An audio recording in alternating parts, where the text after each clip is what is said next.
നിമിഷം നമുക്ക് ദൈവസന്നിധിയിൽ തലകളെ വണക്കാം. ഇപ്രകാരം പ്രാർത്ഥിക്കാം. കർത്താവേ, ഈ ദിവസത്തിൻ്റെ ഈ പ്രഭാത സമയത്ത് ഞങ്ങൾ തിരുമുമ്പാകെ വന്നു നിന്നുകൊണ്ട് നിൻ്റെ ദൈവത്വത്തെ ആരാധിക്കുന്നു.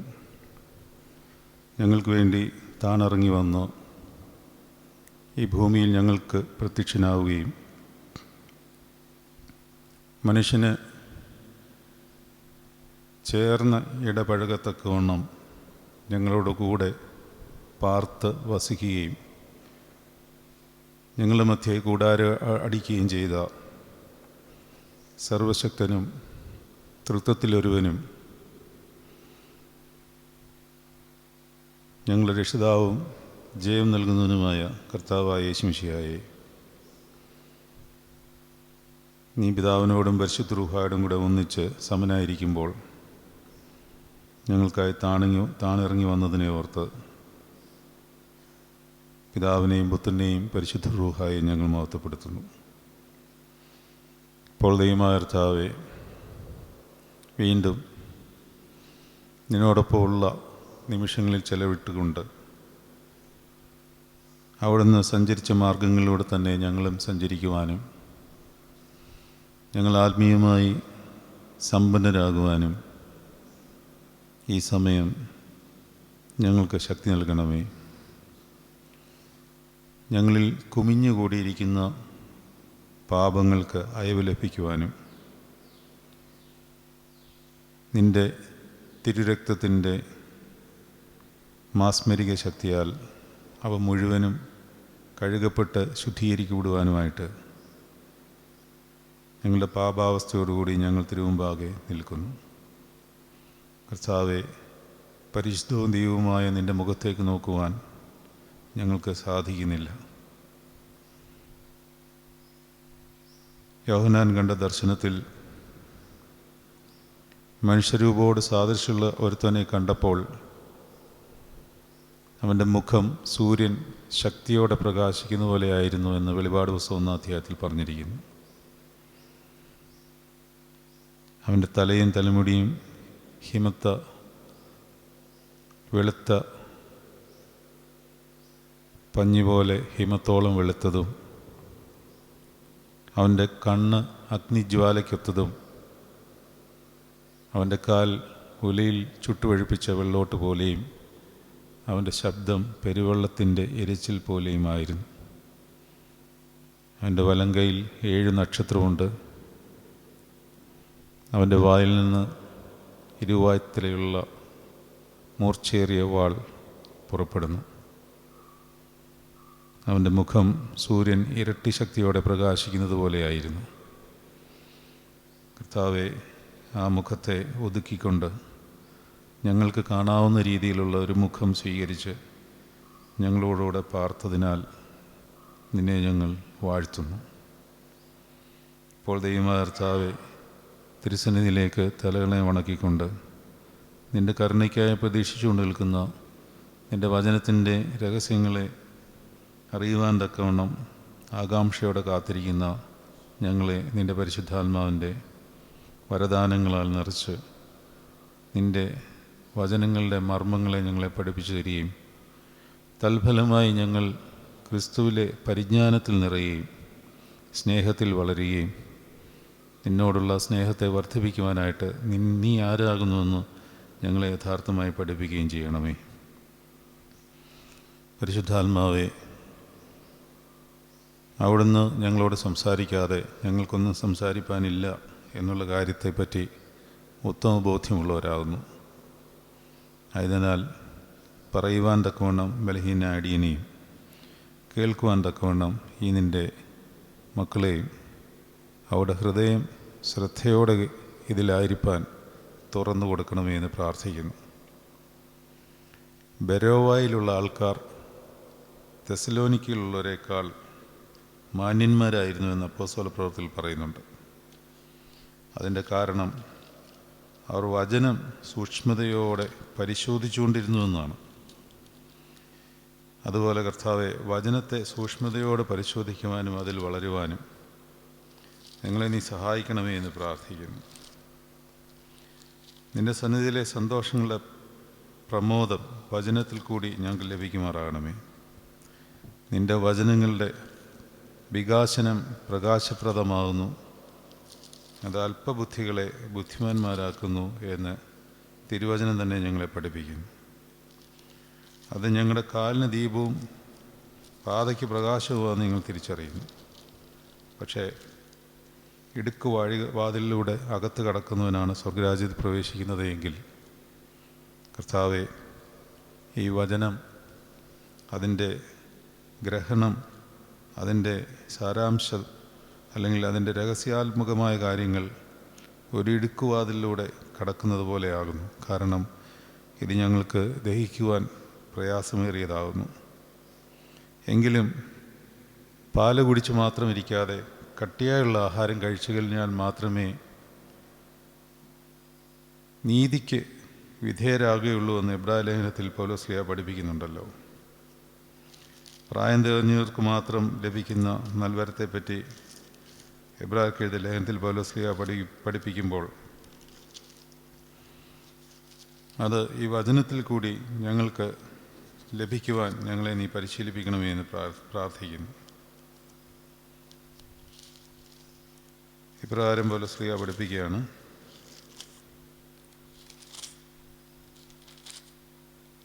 കട്ടിയായുള്ള ആഹാരം നന്മതിന്മകളെ തിരിച്ചറിയുവാൻ തഴക്കത്താൽ അഭ്യസിച്ച ഇന്ദ്രിയങ്ങളുള്ളവരായി പ്രായം തികഞ്ഞവർക്കേ പറ്റുകയുള്ളൂ.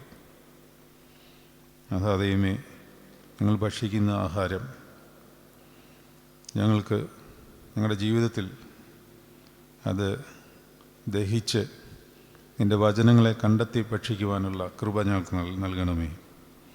ഇതിൻ്റെ രഹസ്യങ്ങളെ നീ ഞങ്ങൾക്ക് വെളിപ്പെടുത്തി തരണമേ.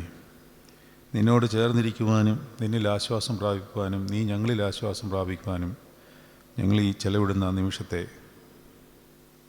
ഉപയോഗപ്രദമാക്കണമേ.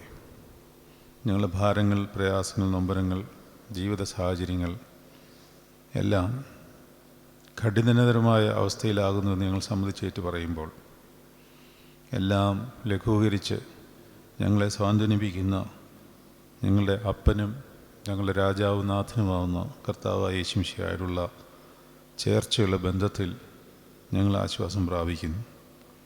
അതിന് വചനം ജഡമായ നിന്നിൽ പൂർണ്ണമായും ആശ്രയിക്കുന്നു. കർത്താവെ, നീ ഞങ്ങളെ അനുഗ്രഹിച്ച് നിൻ്റെ വചനത്താൽ സന്തോഷിപ്പിക്കണമേ. പിതാവിൻ്റെയും പുത്രൻ്റെയും ജീവനവിശുദ്ധിയുള്ള പരിശുദ്ധ റൂഹായുടെയും ധന്യമുള്ള തിരുനാമത്തിൽ തന്നെ ആമേൻ. ക്രിസ്തുമസൊക്കെ കഴിഞ്ഞിരിക്കുന്ന ഈ കാലയളവിൽ പിഞ്ചു പൈതലായ യേശുവിനോടൊപ്പം യാത്ര ചെയ്യുന്ന കാലഘട്ടമാണ്.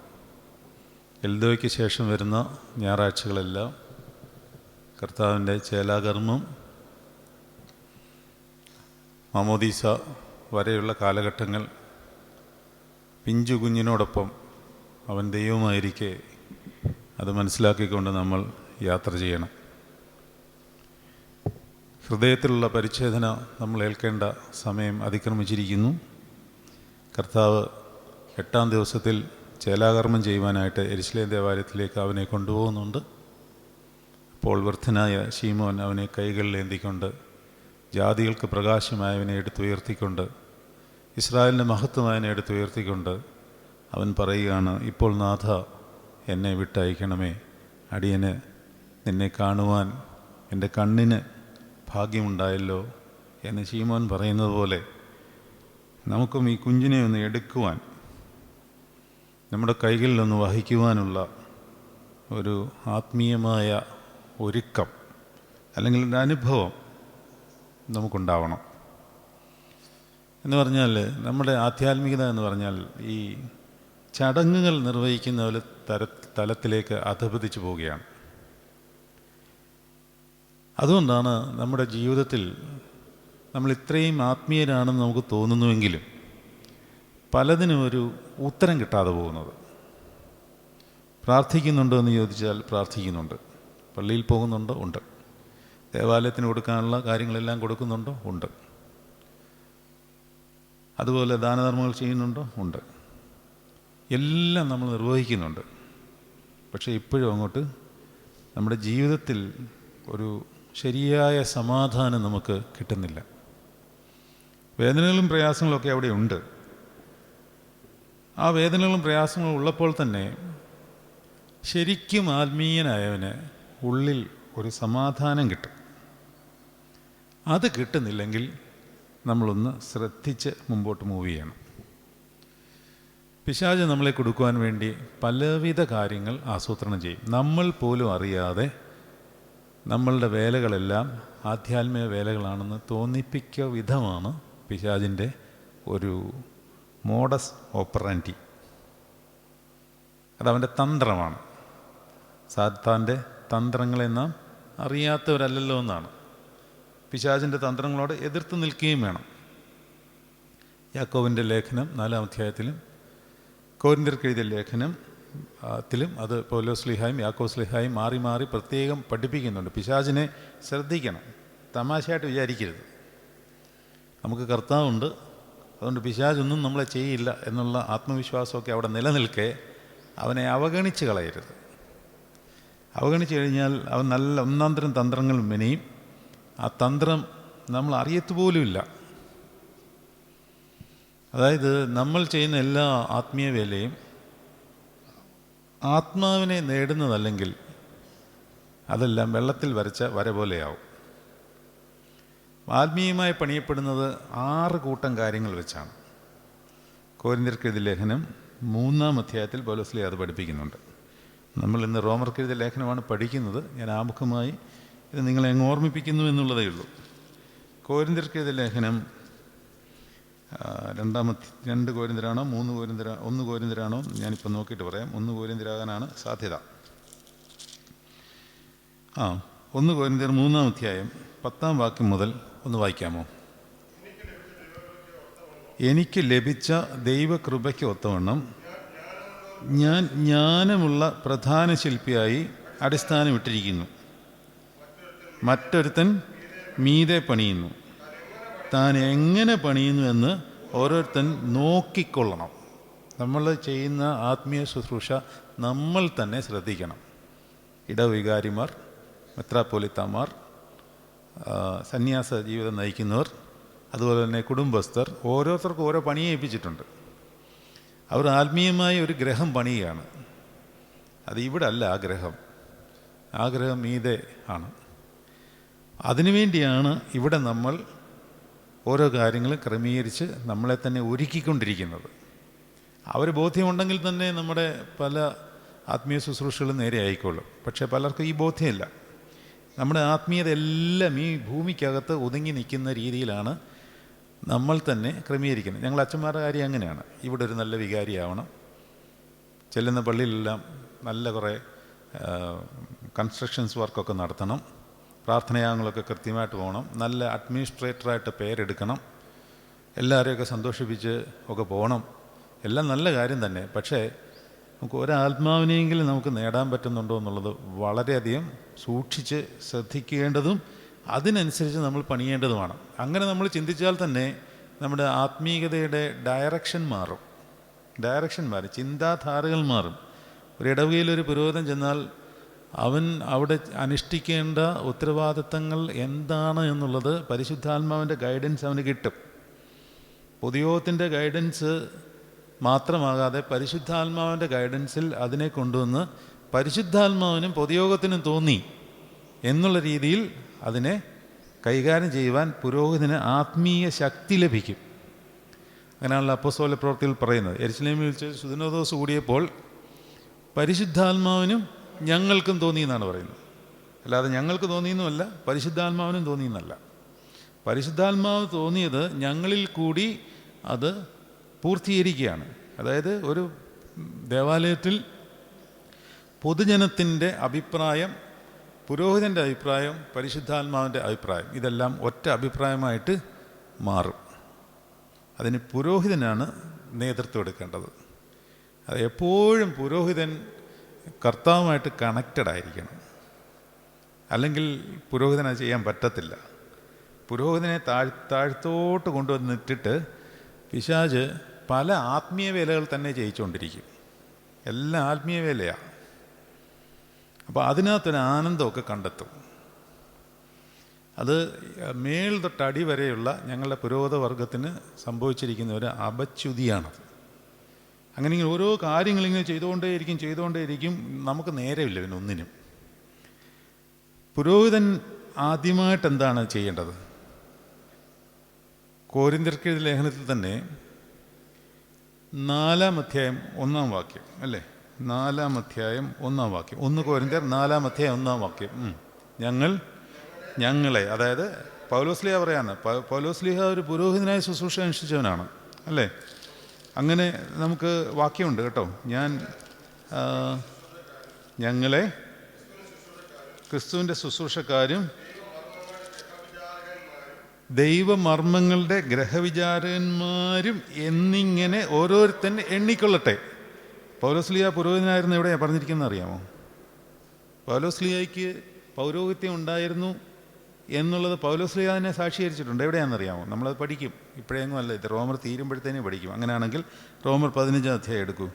റോമർ 15-ാം അധ്യായം 15-ാം വാക്യം വായിച്ചാൽ മതി.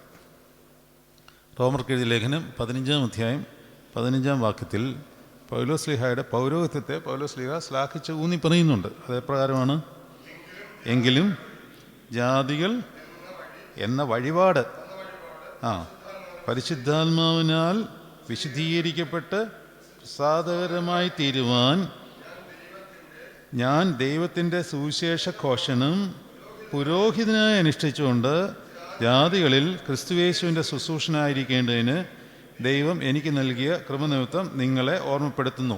അത്രയും മതി, ഓർമ്മപ്പെടുത്തുന്നു. അതായത് പൗലോസ്ലീഹ പുരോഹിതനായിരിക്കുകയാണ്. ആ പുരോഹിതനായിരിക്കുന്ന പൗലോസ്ലീഹ തൻ്റെ കൂട്ടുപുരോഹിതന്മാരായ തീമോത്തിയോസ് മുതലായ ആൾക്കാരുമായിട്ട് ചേർന്ന് ഉൾപ്പെടുത്തിക്കൊണ്ട് പറയുകയാണ്: ഞങ്ങളെ ക്രിസ്തുവിൻ്റെ ശുശ്രൂഷക്കാരും ദൈവത്തിൻ്റെ ഗ്രഹവിചാരന്മാരും എന്നിങ്ങനെ ഓരോരുത്തരും എണ്ണിക്കൊള്ളട്ടെ അല്ലേ? ഓരോരുത്തരും എണ്ണിക്കൊള്ളണം. അപ്പോൾ എന്തൊക്കെയായിട്ടാണ് ഒരു പുരോഹിതനെ കാണേണ്ടത്? ദൈവത്തിൻ്റെ മർമ്മങ്ങളുടെ ഗ്രഹവിചാരന്മാരാണ്. അതാണ് ആദ്യം പുരോഹിതന് വേണ്ടിയത്. ഇത് മാത്രം പിശാച് ആദ്യം അങ്ങ് തടയും. അതോടെ ആ പുരോഹിതൻ്റെ സർവ്വ ദൈവീക ക്രിസ്തു പരിജ്ഞാനീയം നഷ്ടപ്പെടും. അത് പുരോഹിതനായാലും കൊള്ളാം, ചെമ്മാശനായാലും കൊള്ളാം, മെത്രാപ്പൊലീത്തായാലും കൊള്ളാം. ഒരുപാട് ആക്ടിവിറ്റീസിലോട്ടായി കഴിഞ്ഞാൽ ദൈവമർമ്മങ്ങളെ ഗ്രഹിക്കുവാനുള്ള പ്രാപ്തി നഷ്ടപ്പെടും. മാത്രമല്ല, ലോകമർമ്മങ്ങൾ ദൈവമർമ്മങ്ങളാണെന്ന് പഠിപ്പിക്കുകയും ചെയ്യും. ലോകമർമ്മങ്ങൾ ദൈവമർമ്മങ്ങളാണ്. അതായത് നമ്മൾ ഒരുപാട് ലോകപരമായ ജ്ഞാനങ്ങൾ നേടിയെടുക്കുക, ഡോക്ടറേറ്റ്സ്, അത് നല്ലതാണ്, ഇല്ലെന്ന് പറയുന്നില്ല. അതിനെപ്പറ്റി ഒരുപാട് കാര്യങ്ങൾ പറയാനുണ്ട്. അത് ഇപ്പം ഞാൻ അതിലേക്ക് കയറുന്നില്ല. അതായത് ദൈവിക മർമ്മങ്ങൾ നമുക്ക് പഠിക്കുവാൻ ലോകജ്ഞാനം നമ്മളെ ഉപകരിക്കുന്നതാണ്. പക്ഷേ ലോകജ്ഞാനം ഇതിനകത്ത് നിൽക്കണം. ഇല്ലെങ്കിൽ ഈ കിട്ടിയ അറിവെല്ലാം നമ്മളെ ചീർപ്പിക്കും. അതാണ് പൗലോസ്ലീഹ പറയുന്നത്, അറിവ് ചീർപ്പിക്കുന്നു. അപ്പോൾ നമ്മുടെ ഉള്ളിൽ അഹങ്കാരം ഉണ്ടാവും. കഴിഞ്ഞ ധ്യാനത്തിൽ ഞാനൊരു ഉപമ പറഞ്ഞായിരുന്നു, അല്ലെങ്കിൽ ഒരു ചെറിയ കഥ പറഞ്ഞായിരുന്നു. ഈ എളിമ എന്ന് പറഞ്ഞ സാധനം കിട്ടുക അത്ര എളുപ്പമല്ലത്. എളിമ ഉണ്ടാകാമെന്ന് പറഞ്ഞാൽ എളുപ്പമല്ല. ആ വാക്കിന് 2 അക്ഷരങ്ങൾ ഒരുപോലെ ഇരിക്കുകയാണ്: എളിമ, എളുപ്പം. പക്ഷേ രണ്ടും ഓപ്പോസിറ്റ് ഡയറക്ഷനാണ്. എളുപ്പമല്ല.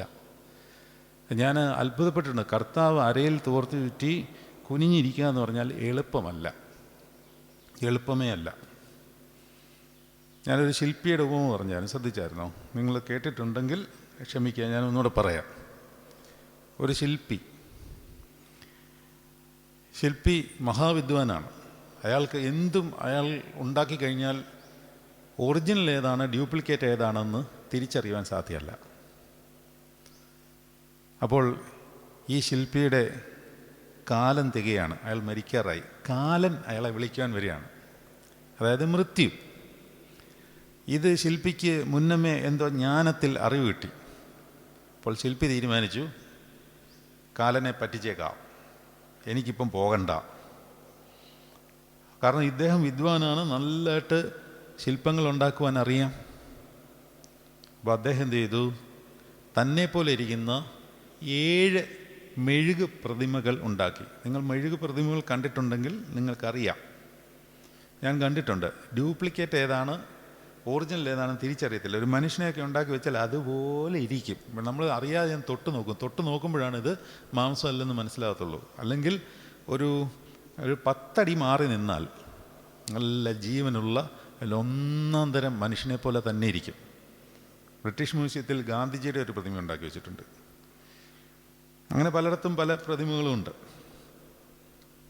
അപ്പോൾ അയാൾ തൻ്റെ പോലത്തെ 7 പ്രതിമകളുണ്ടാക്കി മൃത്യുവിനെ പറ്റിക്കാനായിട്ട് തീരുമാനിക്കുകയാണ്. അങ്ങനെ അദ്ദേഹം ഉണ്ടാക്കിയിട്ട് മൃത്യു വരുന്ന സമയമായപ്പോൾ ഇദ്ദേഹത്തിന് ജ്ഞാനം ഉണ്ടെന്ന് വിചാരിക്കുക. മൃത്യു വരുന്ന സമയം. അപ്പോൾ ആ സമയത്തിന് തൊട്ട് മുമ്പ് ഈ 7 പ്രതിമകളുടെ ഇടയിൽ നടുവിൽ ഇയാൾ കയറി നിന്നു. അപ്പോൾ 8 എണ്ണം ഉണ്ട്. ആരാണ് ഒറിജിനൽ ശില്പി അല്ലെങ്കിൽ ഡ്യൂപ്ലിക്കേറ്റ് പ്രതിമ എന്ന് തിരിച്ചറിയാൻ പറ്റാത്ത വിധം അയാളത് ക്രമീകരിച്ചു. മൃത്യു വന്നു നോക്കിയപ്പോൾ 8 പേര് നിൽക്കുന്നു. ആരാണ് ഒറിജിനൽ? പിടിച്ചു കഴിഞ്ഞാൽ വിളിച്ചുകൊണ്ട് പോകണം, തൊട്ട് കഴിഞ്ഞാൽ അയാളെ കൊണ്ടുപോകണം. ഇപ്പം മൃത്യു പെട്ടു. എന്തു ചെയ്യും? കാലനാകെ കൺഫ്യൂഷനായി. അപ്പോൾ കാലൻ പ്രയോഗിച്ച വിദ്യയാണ് എളിമ പരീക്ഷിക്കുക എന്നുള്ളത്. കാരണം പിശാചിൻ്റെ സ്വഭാവം എളിമ ഇല്ലാതാക്കുക എന്നുള്ള. എളിമ ഇല്ലെന്നുണ്ടെങ്കിൽ അവൻ എനിക്ക് കൊണ്ടുപോവാം. പക്ഷെ ഇതിൽ നിന്ന് എങ്ങനെ തിരിച്ചറിയും? മൃത്യു പറഞ്ഞു, കൊള്ളാം, നല്ല രസമൊക്കെ ഉണ്ട്, പക്ഷേ ഈ രണ്ടാമത് നിൽക്കുന്നതിന് ഒരു ചെറിയ ഫോൾട്ടുണ്ടല്ലോ.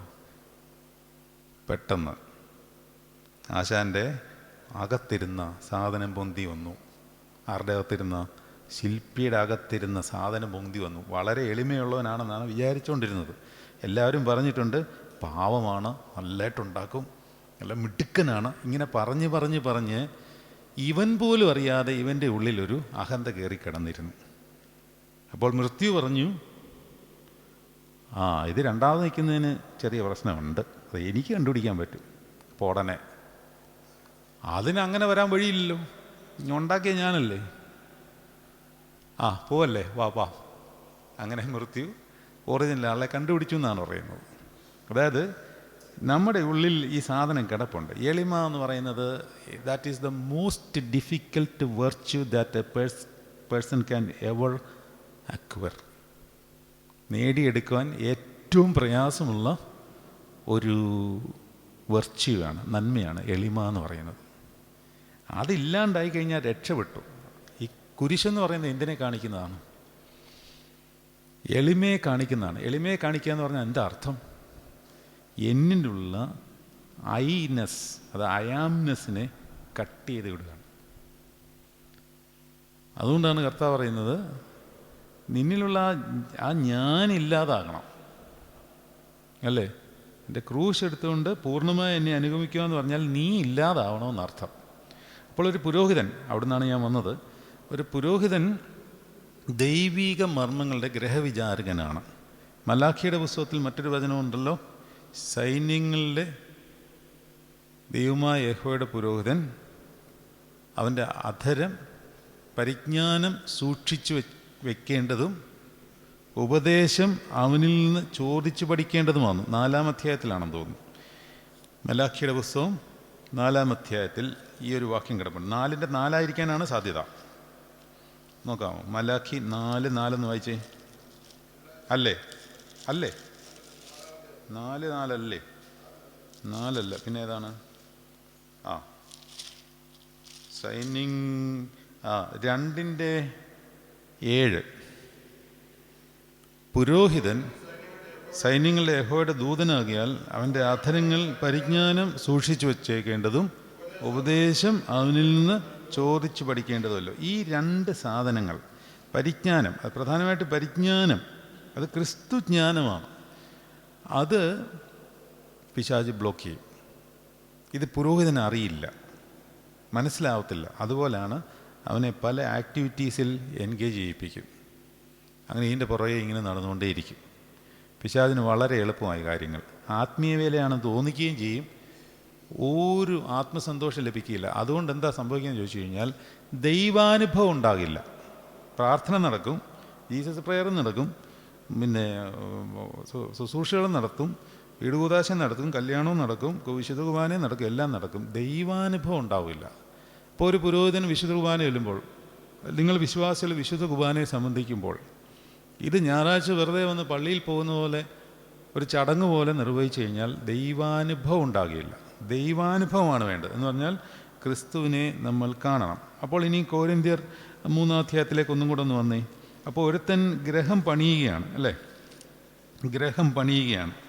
അപ്പോൾ അവൻ ശ്രദ്ധിക്കേണ്ട കാര്യമാണ്, നമ്മളിത് പണിയുമ്പോൾ ഈ കാര്യങ്ങൾ നമ്മൾ മനസ്സിലാക്കി കഴിഞ്ഞാൽ നമുക്ക് ആ ദൈവാനുഭവത്തിൻ്റെ സാരാംശം പിടികിട്ടും. എനിക്ക് ലഭിച്ച ദൈവകൃപയ്ക്കൊത്തവണ്ണം ഞാൻ ജ്ഞാനമുള്ള ഒരു പ്രധാന ശില്പിയായി അടിസ്ഥാനം ഇട്ടിരിക്കുകയാണ്. മറ്റൊരുത്തൻ മീതെ പണിയുന്നു, താൻ എങ്ങനെ പണിയുന്നു എന്ന് ഓരോരുത്തരും നോക്കിക്കൊള്ളട്ടെ. ആദ്യം ചെയ്യേണ്ടത് യേശുക്രിസ്തു എന്ന് ഇട്ടിരിക്കുന്ന അടിസ്ഥാനമല്ലാതെ മറ്റൊന്നിടുവാൻ ആർക്കും കഴിയില്ല. എന്ന് പറഞ്ഞാൽ യേശുക്രിസ്തുവിനെ കോർണർ സ്റ്റോണായിട്ട് വയ്ക്കുക എന്ന് പറഞ്ഞാൽ യേശുക്രിസ്തുവിനെക്കുറിച്ചുള്ള പരിജ്ഞാനത്തിൽ പുരോഹിതന്മാർ മാത്രമല്ല, നിങ്ങളെല്ലാവരും. പക്ഷേ പുരോഹിതനിൽ നിന്നാണ് ഇത് കിട്ടേണ്ടത്. അത് നിങ്ങൾക്ക് മനസ്സിലാക്കി കട്ടിയായുള്ളതിലേക്ക് കയറണം. കട്ടിയായുള്ളതിലേക്ക് കയറണം. പാലം കുടിച്ചുകൊണ്ടിരിക്കാനുള്ള സമയമൊക്കെ കഴിഞ്ഞു. ഞാൻ എപ്പോഴും സൂചിപ്പിക്കാറുള്ള പോലെ നമ്മളെല്ലാവരും, ബാക്കി പറയൂ, നമ്മളെല്ലാവരും മരിക്കും. അതിനു മുമ്പ് ഇത് കിട്ടണം, അല്ലേ? ഇനി അധികം നാളൊന്നുമില്ല. അപ്പോൾ ഉള്ള സമയത്ത് ക്രിസ്തുവിനെ പറ്റിയുള്ള പരിജ്ഞാനം കൊണ്ട് നിറയുവാൻ കോർണർ സ്റ്റോണായിട്ട് അവനെ വയ്ക്കണം. എന്നിട്ടോ ആ അടിസ്ഥാനത്തിന്മേൽ എങ്ങനെയാണ് പണിയേണ്ടത്? അവിടെ എന്താണ് എഴുതിയിരിക്കുന്നത്? പൊന്ന്, വെള്ളി, വിലയേറിയ കല്ല്, മരം, പുല്ല്, വൈക്കോൽ എന്നിവ പണിയുന്നുവെങ്കിൽ അവന് അവൻ്റെ പ്രവൃത്തി വെളിപ്പെട്ട് വരും. അതെന്തുവാ അതിൻ്റെ പറഞ്ഞതിൻ്റെ അർത്ഥം? അതായത് പൊന്ന്, വെള്ളി, വിലയേറിയ കല്ല്, പിന്നെ ഏതാ പറഞ്ഞിരിക്കുന്നത്? മരം, പുല്ല്, വൈക്കോൽ. ഈ 6 കൂട്ടം കാര്യങ്ങൾ വെച്ചാണ് നമ്മൾ ആത്മീയഗ്രഹം പണിയുന്നത്. 6 കൂട്ടം കാര്യങ്ങളുണ്ട്. ഇത് വെച്ചാണ് ആത്മീയഗ്രഹം പണിയുന്നത്. അപ്പോൾ ഇത് നമ്മൾ ആത്മീയഗ്രഹമൊക്കെ പണിഞ്ഞു കഴിഞ്ഞിട്ട് ഈ വീടിനെ ദൈവം ഒരു പ്രത്യേക രീതിയിൽ ശോധന ചെയ്യും. അതെങ്ങനെയാണെന്നുള്ളത് അവിടെ എഴുതിയിട്ടുണ്ട്. പറയൂ, വായിക്കൂ. ആ ദിവസം തെളിവാകും. അപ്പോൾ വീടിങ്ങനെ പണിഞ്ഞു, തെളിവായിട്ടൊരു വീട് നമ്മുടെ മുമ്പിലുണ്ട്. പള്ളിയിലെ നല്ല അഡ്മിനിസ്ട്രേറ്റർ, അല്ലെങ്കിൽ ഇത്ര പേർക്ക് ദാനധർമ്മം ചെയ്ത അച്ഛൻ, അല്ലെങ്കിൽ വളരെ എല്ലാ ജനങ്ങൾക്കും സമ്മതനായ ഒരു അച്ഛൻ, അങ്ങനെ നല്ലൊരു വീടിങ്ങനെ പണിഞ്ഞ് തെളിഞ്ഞു വന്നു. എന്നിട്ടെന്ത് ചെയ്യും? തീ അത് കത്തിച്ച് നോക്കും. ഈ വീട് കർത്താവൊന്ന് കത്തിക്കും. കത്തിക്കുമ്പോൾ ഈ 6 കൂട്ടം കാര്യങ്ങളിൽ നിങ്ങളൊന്ന് നോക്കിയേ, കത്തിപ്പോകുന്നത് ഏതാണ്, കത്താത്തത് ഏതാണ്? പൊന്ന്, വെള്ളി, വിലയേറിയ കല്ല്, പിന്നെ മരം, പുല്ല്, വൈക്കോൽ. നിങ്ങൾ ശ്രദ്ധിച്ചാൽ മനസ്സിലാകും, ഇതിൽ 3 കൂട്ടം സാധനങ്ങൾ തീയിൽ വെന്തു പോകും. 3 കൂട്ടം കാര്യങ്ങൾ വേവില്ല. അതിൽ പൊന്ന് തീയിലിട്ട് കഴിഞ്ഞാൽ കുറച്ചും കൂടെ ബ്രൈറ്റനാകുകയും ചെയ്യും. അപ്പോൾ ഒരു ദൈവ ശുശ്രൂഷയുടെ ഗ്രഹപണിയായിട്ട് നമ്മളെല്ലാവരും ഒരുമിച്ച് പണിയുമ്പോൾ പൊന്ന്, വിലയേറിയ കല്ല്, വെള്ളി, ഇത് 3 കൊണ്ടാണോ പണിയുന്നത്, അതോ മരം, പുല്ല്, വൈക്കോൽ എന്നിവ കൊണ്ടാണോ പണിയുന്നതെന്ന് നമ്മൾ തന്നെ നമ്മളെ ശോധന ചെയ്യണം. എന്ന് പറഞ്ഞാൽ അർത്ഥം, നമ്മളൊരു ആത്മീയ വേലയ്ക്ക് ഇറങ്ങുമ്പോൾ, നിങ്ങൾക്ക് മനസ്സിലാകുന്ന ഭാഷയിൽ പറഞ്ഞാൽ, നിങ്ങളിപ്പോൾ അധ്യാപകരാണെന്ന് വിചാരിക്കുക, അല്ലെങ്കിൽ ഒരു വികാരിയച്ഛൻ വേല ചെയ്യുമ്പോൾ നമ്മൾ ആത്മീയ വേലയാണെന്ന് വിചാരിച്ച് ഈ മരവും പുല്ലും വൈക്കോലും വെച്ച് ഒരുപാട് കാര്യങ്ങൾ ചെയ്തു കൂട്ടും. ലോകത്തിൽ അതിന് വലിയൊരു വിലയാണ്. അതുകൊണ്ടാണ് കൊലോസ്യർക്കെഴുതിയ ലേഖനത്തിൽ 2-ാം അധ്യായം 8-ാം വാക്യമാണെന്ന് തോന്നുന്നു, ലോകത്തിൻ്റെ തത്വജ്ഞാനവും വെറും വഞ്ചനയും കൊണ്ട് ആരും നിങ്ങളെ കവർന്നു കളയാതിരിപ്പാൻ സൂക്ഷിക്കണം. കൊലോസ്യർക്കെഴുതിയ ലേഖനം 2-ാം അധ്യായം 8-ാം വാക്യമാണോ? തത്വജ്ഞാനവും വെറും വഞ്ചനയും ആണോ? 8-ാം വാക്യമാണോ? നോക്കി, 8ആണോ? ആരും നിങ്ങളെ കവർന്നു തരാതിരിപ്പാൻ സൂക്ഷിപ്പീൻ. അത് മനുഷ്യരുടെ സമ്പ്രദായങ്ങൾക്കൊത്തവണ്ണം, ലോകത്തിൻ്റെ ആദ്യ പാഠങ്ങൾക്കൊത്തവണ്ണം ഉള്ളതല്ലാതെ ക്രിസ്തുവിനൊത്തവണ്ണമുള്ളതല്ല. അപ്പോൾ ഒരു ഗ്രഹം പണിയുമ്പോൾ ഈ മരം, പുല്ല്, വൈക്കോൽ ഇതൊക്കെ ലോകത്തിൻ്റെ ആസ്പെക്ട്സിൽ നമുക്ക് ഒരുപാട് പേരുകൾ തരുന്നതാണ്. നമ്മൾ ചെയ്യുന്ന ആത്മീയ വിലയായിരിക്കാം, പക്ഷെ നമുക്ക് ലഭിക്കുന്നത് ലോകത്തിൻ്റെ പേരുകളാണ്. അത് നമ്മൾ ഓരോരുത്തരും അവരവരുടെ ജീവിതക്രമം അനുസരിച്ച് ചിന്തിച്ച് നോക്കിയാൽ മതി. നമുക്ക് ചെയ്യുന്ന കാര്യങ്ങൾ, ആത്മീയ വേല ചെന്ന് തോന്നുന്ന കാര്യങ്ങൾ ലോകത്തിൻ്റെ സമൃദ്ധി നമ്മളിലേക്ക് തരുന്നതാണോ അതോ ക്രിസ്തുവിന് മഹത്വം പോകുന്നതാണോ? ഇപ്പം ഞാൻ എൻ്റെ ഒരു ഉദാഹരണം പറയാം. ഞാൻ ഒരുപാട് കാലം പാട്ടിൽ ഭ്രാന്ത് പിടിച്ച് നടന്നവനാണ്. കുഴപ്പമുണ്ടോ പാട്ടിന്? ഒരു കുഴപ്പമില്ല. ആത്മീയ പാട്ടുകൾ മാത്രമല്ല, ഇപ്പോഴും അനേകർ പറയുന്നുണ്ട്, അച്ഛാ ഞങ്ങൾ അത് കേട്ടോണ്ട് ഉറങ്ങുന്ന, അതില്ലാതെ അങ്ങോട്ട് ഉറക്കം വരത്തില്ല എന്നൊക്കെ പറയുന്നവരുണ്ട്. ഇല്ലെന്നില്ല, നല്ല കാര്യമാണ് ഞാൻ ചെയ്തത്. ആത്മീയ വേല തന്നെയാണ് ചെയ്തത്. കുഴപ്പമില്ല ഉണ്ടോ? ആത്മീയ വേലയാണെന്ന് എനിക്ക് തോന്നിയത്. ആത്മീയ വേലയൊക്കെ തന്നെയാണ്, ഇല്ലയെന്നൊന്നും പറയുന്നില്ല. പക്ഷെ അത് എങ്ങനെ ചെയ്യണമെന്ന് ഇതിനകത്തൊരു മർമ്മം കിടപ്പുണ്ട്. എനിക്കതറിയത്തില്ലായിരുന്നു. അതുകൊണ്ട് ഇത്രയും കാലം ഓടി നടന്നത് മൊത്തം എനിക്ക് ആത്മീയമായ ഉയർച്ച ഒന്നും ഉണ്ടായില്ല. മാത്രമല്ല, താഴോട്ട് പോയതേ ഉള്ളൂ താനും. കാരണം എല്ലാവരും വന്ന് പറയുന്നത് എന്താണ്? ലോകത്തിൻ്റെ തത്വജ്ഞാനാണ് പറയുന്നത്. അച്ഛാ, അയ്യോ എന്നാ പ്രോഗ്രാമായിരുന്നു. അപ്പോൾ എൻ്റെ ഉള്ളിൽ ഓൾറെഡി ഇഷ്ടം പോലെ സാധനം ഇരിപ്പുണ്ട്, അതിന് കുറച്ചും കൂടെ വളം കിട്ടി അല്ലേ? അപ്പോൾ ഇതിങ്ങനെ വർഷങ്ങളോളം വന്നു. അപ്പോൾ പിന്നെ ഇങ്ങനെ പോയി കഴിഞ്ഞാൽ എവിടെയോ എൻ്റെ പിതാക്കന്മാരാരാണ്ട് കരഞ്ഞതിൻ്റെ ബാക്കി പത്രം കിടപ്പുള്ളത് കൊണ്ടായിരിക്കാം ഒരു കരുണ എന്നോട് ദൈവത്തിന് തോന്നിയതുകൊണ്ട് എന്താ ചെയ്തത്? ഉടനെ മോനെ വാ, ഇങ്ങനെ ഇരിക്ക്, ഞാൻ കുറച്ച് കാര്യങ്ങൾ പഠിപ്പിച്ചു തരാം, തേൻ കുടിക്ക്, പാൽ കുടിക്കുന്നൊന്നുമല്ല പറഞ്ഞത്. എന്നെ തീച്ചുളയിലാണ് കൊണ്ടിട്ടത്. അല്ലാതെ നമ്മൾ പഠിക്കത്തില്ലെന്നേ. അപ്പോൾ എനിക്ക് മനസ്സിലായി, ലോകത്തിൻ്റെ തത്വജ്ഞാനവും വെറും വഞ്ചനയും കൊണ്ടൊന്നും നമുക്ക് ആത്മീയ അഭിവൃദ്ധി കിട്ടില്ല. ദൈവ മർമ്മങ്ങളെക്കുറിച്ചുള്ള പരിജ്ഞാനത്തിൽ മാത്രമേ ഇത് നമുക്കുണ്ടാകത്തുള്ളൂ എന്ന് മനസ്സിലായി. പഠിപ്പിച്ചു തരാൻ കർത്താവ് തയ്യാറാണ്, ഇരുന്ന് കൊടുക്കാൻ നിങ്ങൾ തയ്യാറാണോ എന്നുള്ളതാണ് വിഷയം. അപ്പോൾ 3 കൂട്ടം കാര്യങ്ങൾ തീയിലും കത്തിപ്പോകും, എന്നാൽ 3 കൂട്ടം കാര്യങ്ങൾ കത്തില്ല. അപ്പോൾ അത് നമുക്ക് കൃത്യമായിട്ട് മനസ്സിലാക്കണമെന്നുണ്ടെങ്കിൽ അത് കർത്താവിൻ്റെ അടുത്തിരുന്നെങ്കിലേ കർത്താവ് എങ്ങനെയാണ് ഈ ആത്മീയ വേല ചെയ്യണമെന്ന് പറഞ്ഞു പഠിപ്പിക്കത്തുള്ളൂ. അത് ഓരോരുത്തർക്കും ഓരോ റെസിപ്പിയാണ്.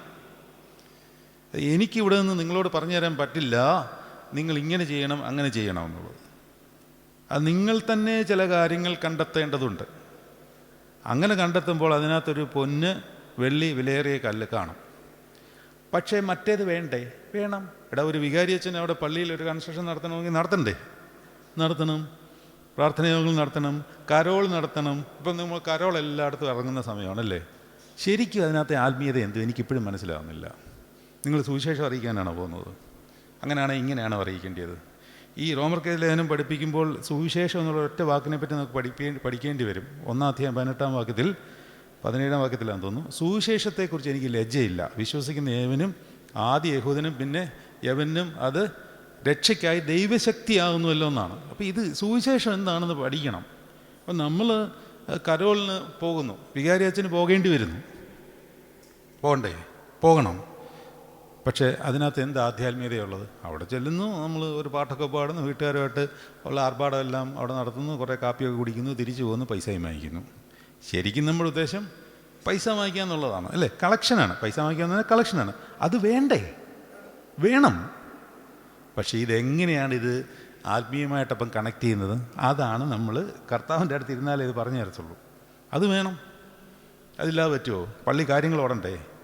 ഒരു ബാബാതിരുമേനി വന്നാൽ നല്ലതായിട്ട് കിടക്കാനുള്ളൊരു മുറി സൗകര്യം പള്ളിയിൽ വേണ്ടേ? അപ്പോൾ ഒരു വികാരിച്ചന് അങ്ങനെ ഒരു മുറി ഉണ്ടാക്കണം. ഉണ്ടാക്കാതെ എങ്ങനെയാ? അതപ്പോൾ ഇതെങ്ങനെയാണ് ശരിയാവുന്നത്? അപ്പോൾ ഇത് കത്തിച്ച് നോക്കുമ്പം കത്തിപ്പോത്തില്ലേ? ഈ കരോൾ സർവീസും പിന്നെ കൺസ്ട്രക്ഷനും ദാനധർമ്മവും ഒക്കെ ആയിട്ട് പള്ളി അങ്ങ് പോഷിപ്പിച്ചുകൊണ്ടിരുന്നാൽ ഇത് കത്തിച്ച് നോക്കുമ്പോൾ കത്തിപ്പോവും. തീയിലിതെല്ലാം കത്തിപ്പോവും. പരിജ്ഞാനമില്ലായകയാൽ എൻ്റെ ജനം നശിച്ചു പോകുന്നു എന്ന് ഹോശേയ പ്രവാചകൻ പറഞ്ഞതിൻ്റെ കാര്യം അതാണ്. അതുകൊണ്ട് പരിജ്ഞാനമില്ലാതെ നമ്മൾ ചെയ്യുന്നതുകൊണ്ടാണ് ഈ പ്രശ്നം. അപ്പോൾ എന്ത് ചെയ്യണം? അപ്പോൾ വേറൊരു മർമ്മം കർത്താവ് പഠിപ്പിച്ചു തരും. അതായത് ഇസ്രായേൽക്കാർ ഇഷ്ടിക ഉണ്ടാക്കിയത് എങ്ങനെയാണെന്നറിയാം. അവരെ ഊഴിയവേല ചെയ്യിച്ച് അടിമപ്പണി ചെയ്യിച്ചത് ഇഷ്ടിക ഉണ്ടാക്കിച്ചിരുന്നു. ഇഷ്ടിക. അപ്പോൾ ഇഷ്ടിക ഉണ്ടാക്കുമ്പോൾ മണ്ണ് കുഴയ്ക്കണം. മണ്ണ് കുഴച്ചിട്ട് എന്ത് ചെയ്യണം? അത് തീയിലിട്ട് ചുടണം. ഇത് നല്ലോട്ട് ഉറയ്ക്കും. പഴയ ബിൽഡിങ്ങിലൊക്കെ കണ്ടിട്ടുണ്ടോയെന്ന്. ഇത് അങ്ങനത്തെ ബിൽഡിങ്ങാണോ? അല്ല. ഞാൻ കഴിഞ്ഞ 2 ആഴ്ച മുമ്പ് ഒരു പള്ളിയിൽ പോയി, ദൂരെ ഒരു സ്ഥലത്ത്, പിറവം സൈഡിൽ. കുമ്മായത്തിൻ്റെ ഭിത്തിയാണ്. ഒരു ഭിത്തി എന്നൊക്കെ പറഞ്ഞാൽ ഈ പള്ളിയുടെ അത്രയുണ്ട് ഒരു ഭിത്തി. ഇത്രയും വീതിയുണ്ട് ഒരു ഭിത്തിക്ക്. പഴയ കുമ്മായ ഭിത്തിയാണ്. ഇപ്പം നല്ല സ്ട്രോങ് ആയിട്ടിരിക്കുകയാണ്. ചുട്ടൊക്കെ എടുത്ത ഭിത്തിയാണ്. അപ്പോൾ ഇസ്രായേൽക്കാർ ഇഷ്ടിക ഉണ്ടാക്കിയപ്പോൾ ഇത് ചുട്ടെടുക്കും. പക്ഷേ ആ ചുട്ടെടുത്ത ഇഷ്ടികയ്ക്ക് ബലം വർദ്ധിക്കുവാനായിട്ട് അവരെന്ത് ചെയ്തു? അതിനിടയിൽ, അതായത് മണ്ണിനകത്ത്, കുഴച്ച് ഉണ്ടാക്കുന്ന മണ്ണിനകത്ത് വൈക്കോല് കുത്തി കയറ്റി വെച്ചു. വൈക്കോല് തീയിൽ കത്തിപ്പോകുന്നതാണോ? ആണോ?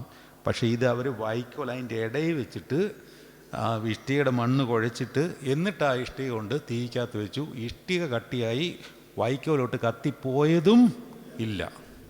അപ്പോൾ നമ്മൾ ചെയ്യുന്ന പ്രവൃത്തി കത്തിപ്പോകാതിരിക്കണമെങ്കിൽ ക്രിസ്തു പരിജ്ഞാനീയത്തിനകത്ത് വയ്ക്കണം. അല്ലെങ്കിൽ പരിശുദ്ധാത്മാവെന്ന് തീ വന്ന് നോക്കുമ്പോൾ ഈ പരിജ്ഞാനം കാണത്തില്ല. അകത്ത് നമ്മൾ കുത്തി കയറ്റി വെച്ചിരിക്കുന്ന അല്ലെങ്കിൽ നമ്മൾ ഉണ്ടാക്കി വെച്ചിരിക്കുന്ന എല്ലാ ലോകത്തിൻ്റെ കാര്യങ്ങളും കത്തിപ്പോകും.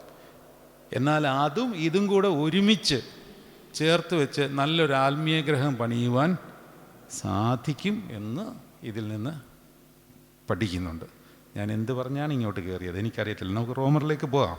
നമുക്ക് ഇന്ന് നമ്മളെടുക്കുന്ന റോമർക്ക് എഴുതിയ ലേഖനത്തിൻ്റെ കുറച്ച് ഭാഗങ്ങളാണ്. അപ്പോൾ തന്നെ നമുക്കൊരു പകുതി സമയമെങ്കിലും അതിക്രമിച്ച് കഴിഞ്ഞിരിക്കുന്നു. പക്ഷേ ഇതൊന്നും നമ്മൾ ഒരു പ്ലാനിങ്ങിൽ വരാതെ ചെയ്യുന്നതായതുകൊണ്ട് അതൊക്കെ നിങ്ങൾക്ക് കേൾക്കേണ്ടതാണ് എന്നുള്ളൊരു ബോധ്യം എനിക്കുള്ളതുകൊണ്ടാണ് ഞാൻ ഇത്രയും കാര്യങ്ങൾ പറഞ്ഞത്. നമ്മൾക്ക് റോമർക്ക് എഴുതിയ ലേഖനം 1-ാം അധ്യായത്തിൻ്റെ 12 വരെയുള്ള ഭാഗങ്ങളാണ് നമ്മൾ പഠിച്ചത്. നിങ്ങളത് മറന്നുപോയിട്ടുണ്ടാകുമോ എന്നെനിക്കൊരു ചെറിയ ആകുലതയുണ്ട്. കാരണം 12-ാം അധ്യായത്തിൽ പറയുന്നത്, അതായത് നിങ്ങൾക്കും എനിക്കും ഒത്തൊരുമിച്ചുള്ള വിശ്വാസത്താൽ ഞങ്ങളോടുകൂടെ എനിക്കും ആശ്വാസം ലഭിക്കേണ്ടതിന് ഞാൻ നിങ്ങളെ കാണുവാൻ വാഞ്ചിക്കുന്നു. എന്നാൽ സഹോദരന്മാരെ, എനിക്ക് ശേഷം ജാതിയിൽ നിന്നുപോലെ നിങ്ങളിൽ വല്ല ഫലം ഉണ്ടാകേണ്ടതിന് നിങ്ങളുടെ അടുക്കൽ വരുവാൻ പലപ്പോഴും ഭാവിച്ചു. ഞാൻ പറഞ്ഞുകൊണ്ടിരുന്ന കാര്യം 11-ാം വാക്യമാണ്. 11-ാം വാക്യമാണ് നമ്മൾ പഠിച്ച് നിർത്തിയത്. 11-ാം വാക്യത്തിൽ എന്താണ്? നിങ്ങളുടെ സ്ഥിരീകരണത്തിനായി ആത്മീക വരം വല്ലതും നിങ്ങൾക്ക് നൽകേണ്ടതിന്. ആ ഒരു വാക്യത്തിൽ നിന്നാണ് കാര്യം പോയത്. നിങ്ങൾ ഓർക്കുന്നുണ്ടോ എന്നറിയത്തില്ല. ഈ ആത്മാവ് എന്ന് പറയുന്ന സാധനം ട്രാൻസ്ഫർ ചെയ്യാൻ പറ്റുന്നതാണെന്ന് സംഖ്യാപുസ്തകത്തിൽ നിന്ന് ഒരു സംഭവം എടുത്തു വെച്ച് ഞാൻ പറഞ്ഞു തന്നിരുന്നു. നിങ്ങൾ ഓർമ്മയുണ്ടോ? അതായത് മോശ ആകപ്പാടെ ഭരണകാര്യങ്ങളിൽ മൊത്തം പ്രശ്നമായപ്പോൾ മോശയുടെ അമ്മായിയപ്പൻ ഉപദേശിച്ച പ്രകാരം അവരുടെ പ്രമാണികളെയെല്ലാം കൂട്ടിവരുത്തി ദൈവം മോശയോട് പറയുകയാണ്, നിങ്ങൾ കൂട്ടിവരുത്തുമ്പോൾ ഞാൻ നിൻ്റെ ആത്മാവിനെ കുറേ എടുത്ത് അവർക്ക് കൊടുക്കും എന്നാണ്. നിൻ്റെ ആത്മാവിനെ എടുത്ത് അങ്ങോട്ട് കൊടുക്കും എന്ന് പറഞ്ഞാൽ ഈ ആത്മീക വ്യാപാരങ്ങളുണ്ട്. നമ്മൾ ചെല്ലുന്ന സ്ഥലത്ത് പ്രത്യേകമായ ചില ആത്മാവ് വ്യാപരിക്കപ്പെട്ടിരിക്കും. നമ്മൾ ചെല്ലുമ്പോൾ അത് നമ്മളെ ബാധിക്കും. അതുകൊണ്ട് നമ്മൾ ചെല്ലുന്ന സ്ഥലം ഏതാണെന്ന് മുന്നമേ അറിഞ്ഞ് പിശാച് തന്ത്രം ഒരുക്കി വെച്ചിട്ടുണ്ടോ ഇല്ലയോ എന്നുള്ളത് മനസ്സിലാക്കി അവിടെ പോകണമോ വേണ്ടായോ എന്ന് തീരുമാനിക്കാനുള്ള വിവേകബുദ്ധി നമുക്ക് നേരത്തെ പരിശുദ്ധാത്മാവോട് ചോദിച്ചിട്ടാണ് നമ്മൾ കാര്യങ്ങളെല്ലാം ചെയ്യുന്നതെങ്കിൽ നമുക്ക് നൽകും. ഇനി നിർബന്ധമായി അവിടെ പോകേണ്ട ഒരു സാഹചര്യമാണെങ്കിൽ അവിടെ എങ്ങനെ പെരുമാറണം, ഈ അശുദ്ധി നമ്മളെ ബാധിക്കാതിരിക്കത്തക്കവണ്ണം, അല്ലെങ്കിൽ അശുദ്ധിയാണെങ്കിൽ ബാധിക്കാതിരിക്കത്തക്കവണ്ണവും വിശുദ്ധിയാണെങ്കിൽ അത് വ്യാപരിക്കത്തക്കവണ്ണമുള്ള ക്രമീകരണം സ്വർഗത്തിൽ നിന്ന് തന്നെ പരിശുദ്ധാത്മാവ് ചെയ്തു കൊള്ളും. നമ്മൾ അതിനകത്ത് ഒരുപാട് ബന്ധപ്പെടേണ്ട. നമ്മൾ പോകുന്നതും വരുന്നതെല്ലാം ദൈവാത്മാവുമായിട്ട് ബന്ധപ്പെട്ട് ദൈവമക്കളെന്ന പോലെ പോയാൽ മതി, അല്ലേ? ദൈവാത്മാവ് വഴി നടത്തുന്നതെല്ലാം ദൈവത്തിൻ്റെ മക്കളാകുന്നു. റോമർക്ക് ലേഖനം 8-ാം അധ്യായം പെട്ടെന്ന് എടുത്തേ. 8-ാം അധ്യായത്തിൽ ഇപ്രകാരം പറയുന്നുണ്ട്. 8-ാം വാക്യം തൊട്ട് വായിച്ച്. കഴിയുന്നതല്ല, നിങ്ങളോ ദൈവത്തിൻ്റെ ആത്മാവ് നിങ്ങളിൽ വസിക്കുന്നുവെങ്കിൽ ജഡസ്വഭാവമുള്ളവരല്ല, ആത്മസ്വഭാവമുള്ളവരത്രേ. ക്രിസ്തുവിൻ്റെ ആത്മാവ് ഇല്ലാത്തവൻ അവനുള്ളവനല്ല. ക്രിസ്തു നിങ്ങളിലുണ്ടെങ്കിലോ 14-ാം വാക്യം വായിക്കൂ. 14-ാം വാക്യം.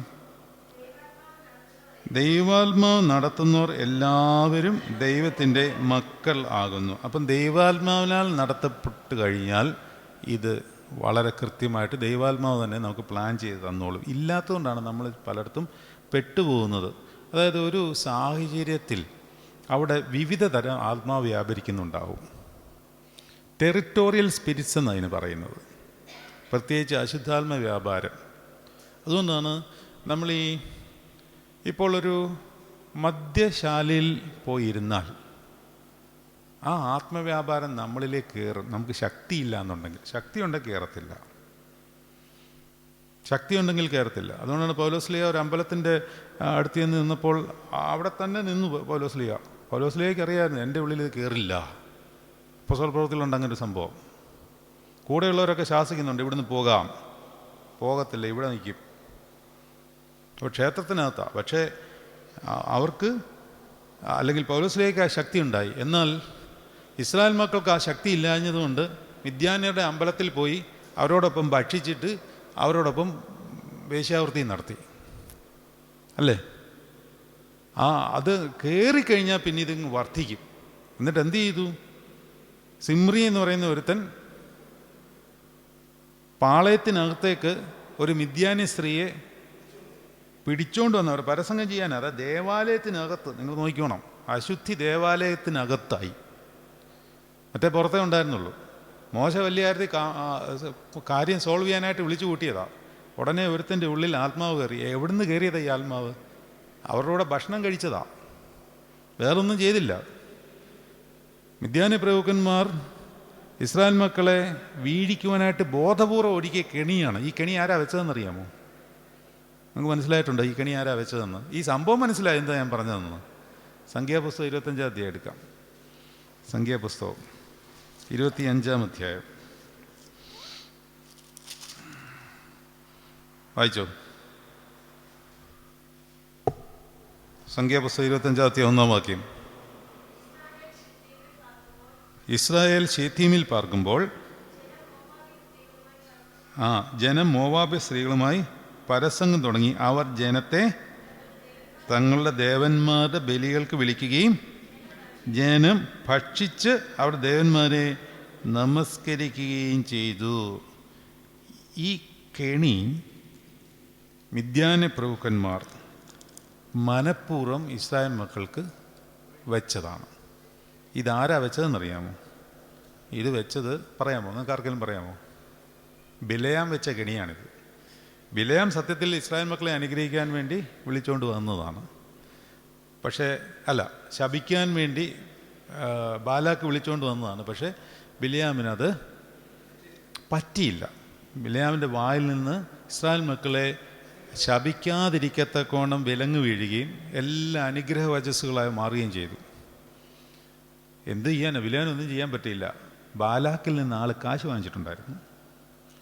ബിലയാം കൂലി വാങ്ങിക്കുന്നവനായിരുന്നു എന്ന് വെളിപാട് പുസ്തകത്തിലും യൂദായുടെ ലേഖനത്തിൽ എഴുതിയിട്ടുണ്ട്. വായിച്ചിട്ടുണ്ടോ അത്? യൂദായുടെ ലേഖനം എഴുതി. യൂദായുടെ ലേഖനം വെളിപാടിന് തൊട്ട് മുമ്പ് യൂദായുടെ ലേഖനമുണ്ട്.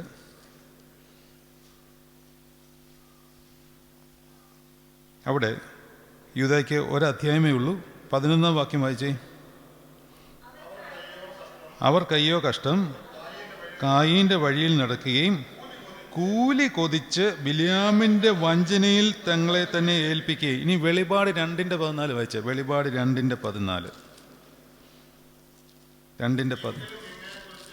എങ്കിലും നിന്നെക്കുറിച്ച് കുറ്റം പറവാനുണ്ട്. എന്താണ് പ്രശ്നം? ഇസ്രായേൽ മക്കൾ വിഗ്രഹാർപ്പിതം തിന്നേണ്ടതിനും ദുർനടപ്പ് ആചരിക്കേണ്ടതിനും. അപ്പോൾ വിഗ്രഹാർപ്പിതം, ഈ സംഭവമായി പറയുന്നത് കേട്ടോ, വിഗ്രഹാർപ്പിതം തിന്നേണ്ടതിനും ദുർനടപ്പ് ആചരിക്കേണ്ടതിനും അവരുടെ മുമ്പിൽ ഇടർച്ച വെപ്പാൻ ബാലാക്കിന് ഉപദേശിച്ചു കൊടുത്ത ബിലെയാമിൻ്റെ ഉപദേശം. അപ്പോൾ നിങ്ങൾ ശ്രദ്ധിച്ച്, ഇടർച്ച വെപ്പാൻ ബാലാക്കിനെ ഉപദേശിച്ച ആരാണ്? നോക്ക്, ബിലെയാമാണ്.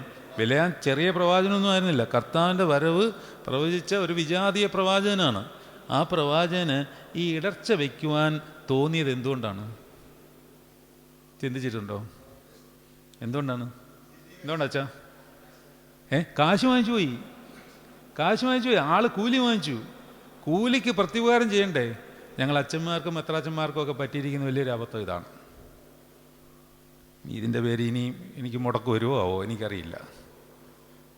നമ്മളൊരാൾക്ക് ഫിനാൻഷ്യലായി അടിമപ്പെട്ടു പോയിട്ടുണ്ടെങ്കിൽ അവർ സന്തോഷപൂർവ്വം തരുന്നത് നിരാകരിക്കണമെന്നൊന്നുമല്ല ഞാൻ പറയുന്നത്. പക്ഷേ അടിമപ്പെട്ടു പോയിട്ടുണ്ടെങ്കിൽ അവർ പറയുന്ന പോലെ നമുക്ക് ചെയ്യേണ്ടി വരും.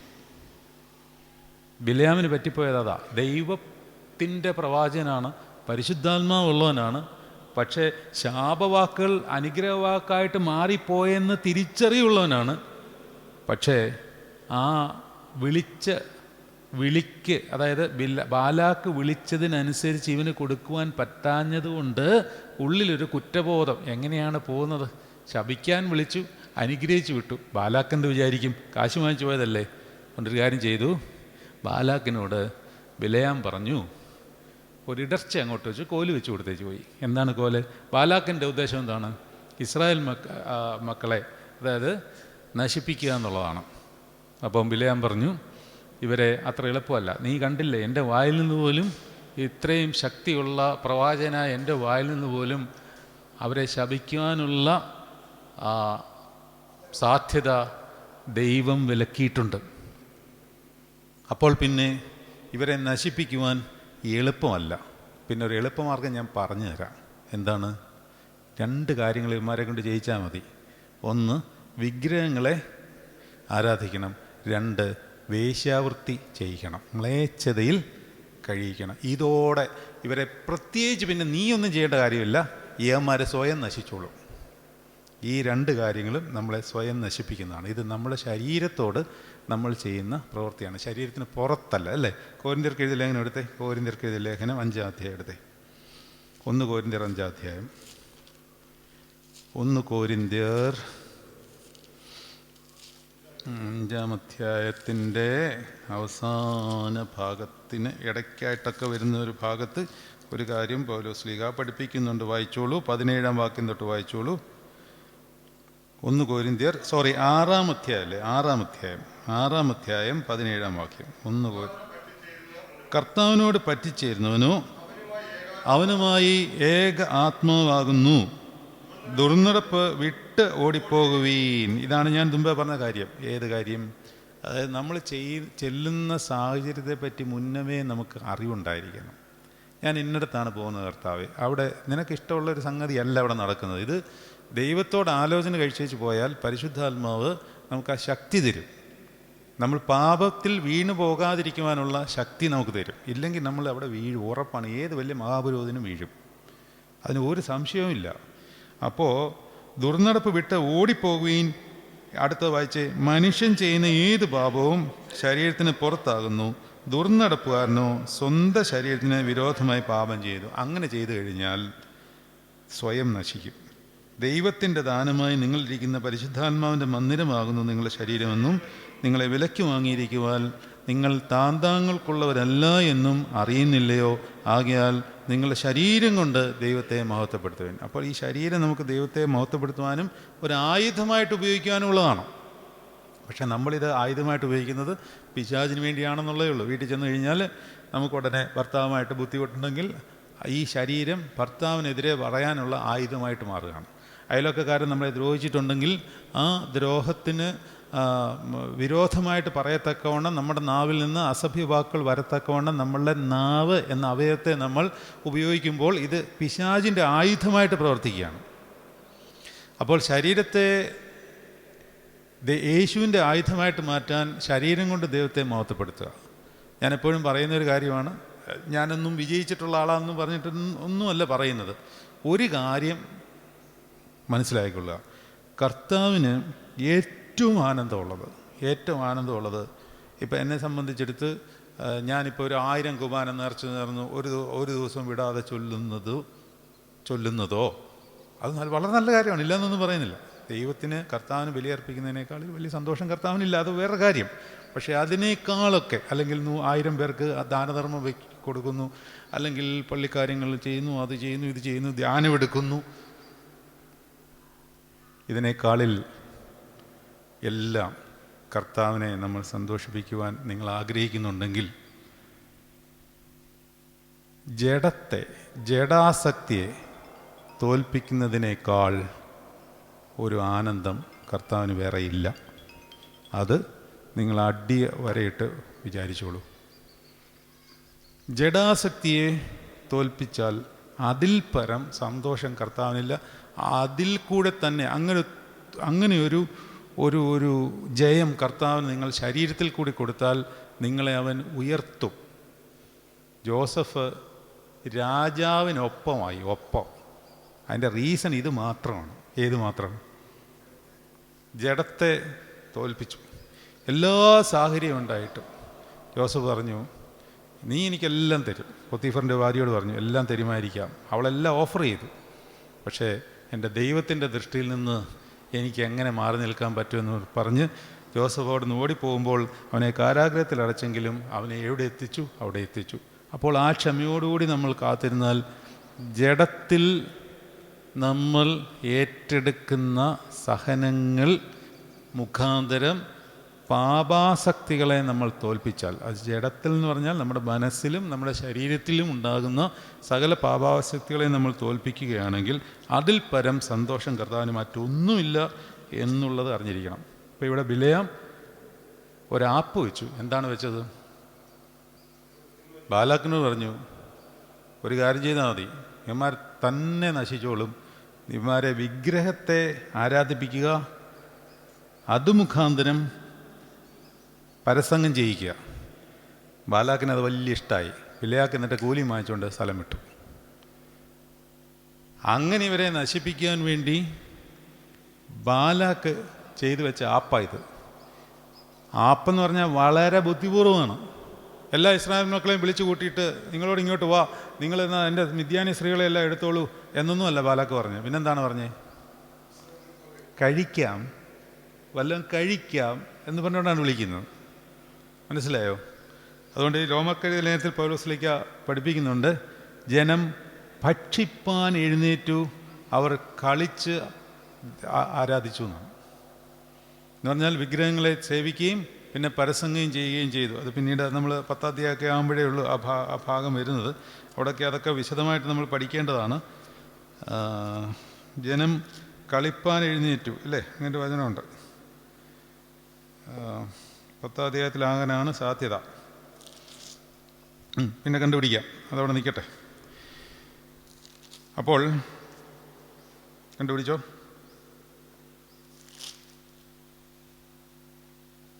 അവിടെ നിൽക്കട്ടെ, നമുക്ക് സമയമില്ല.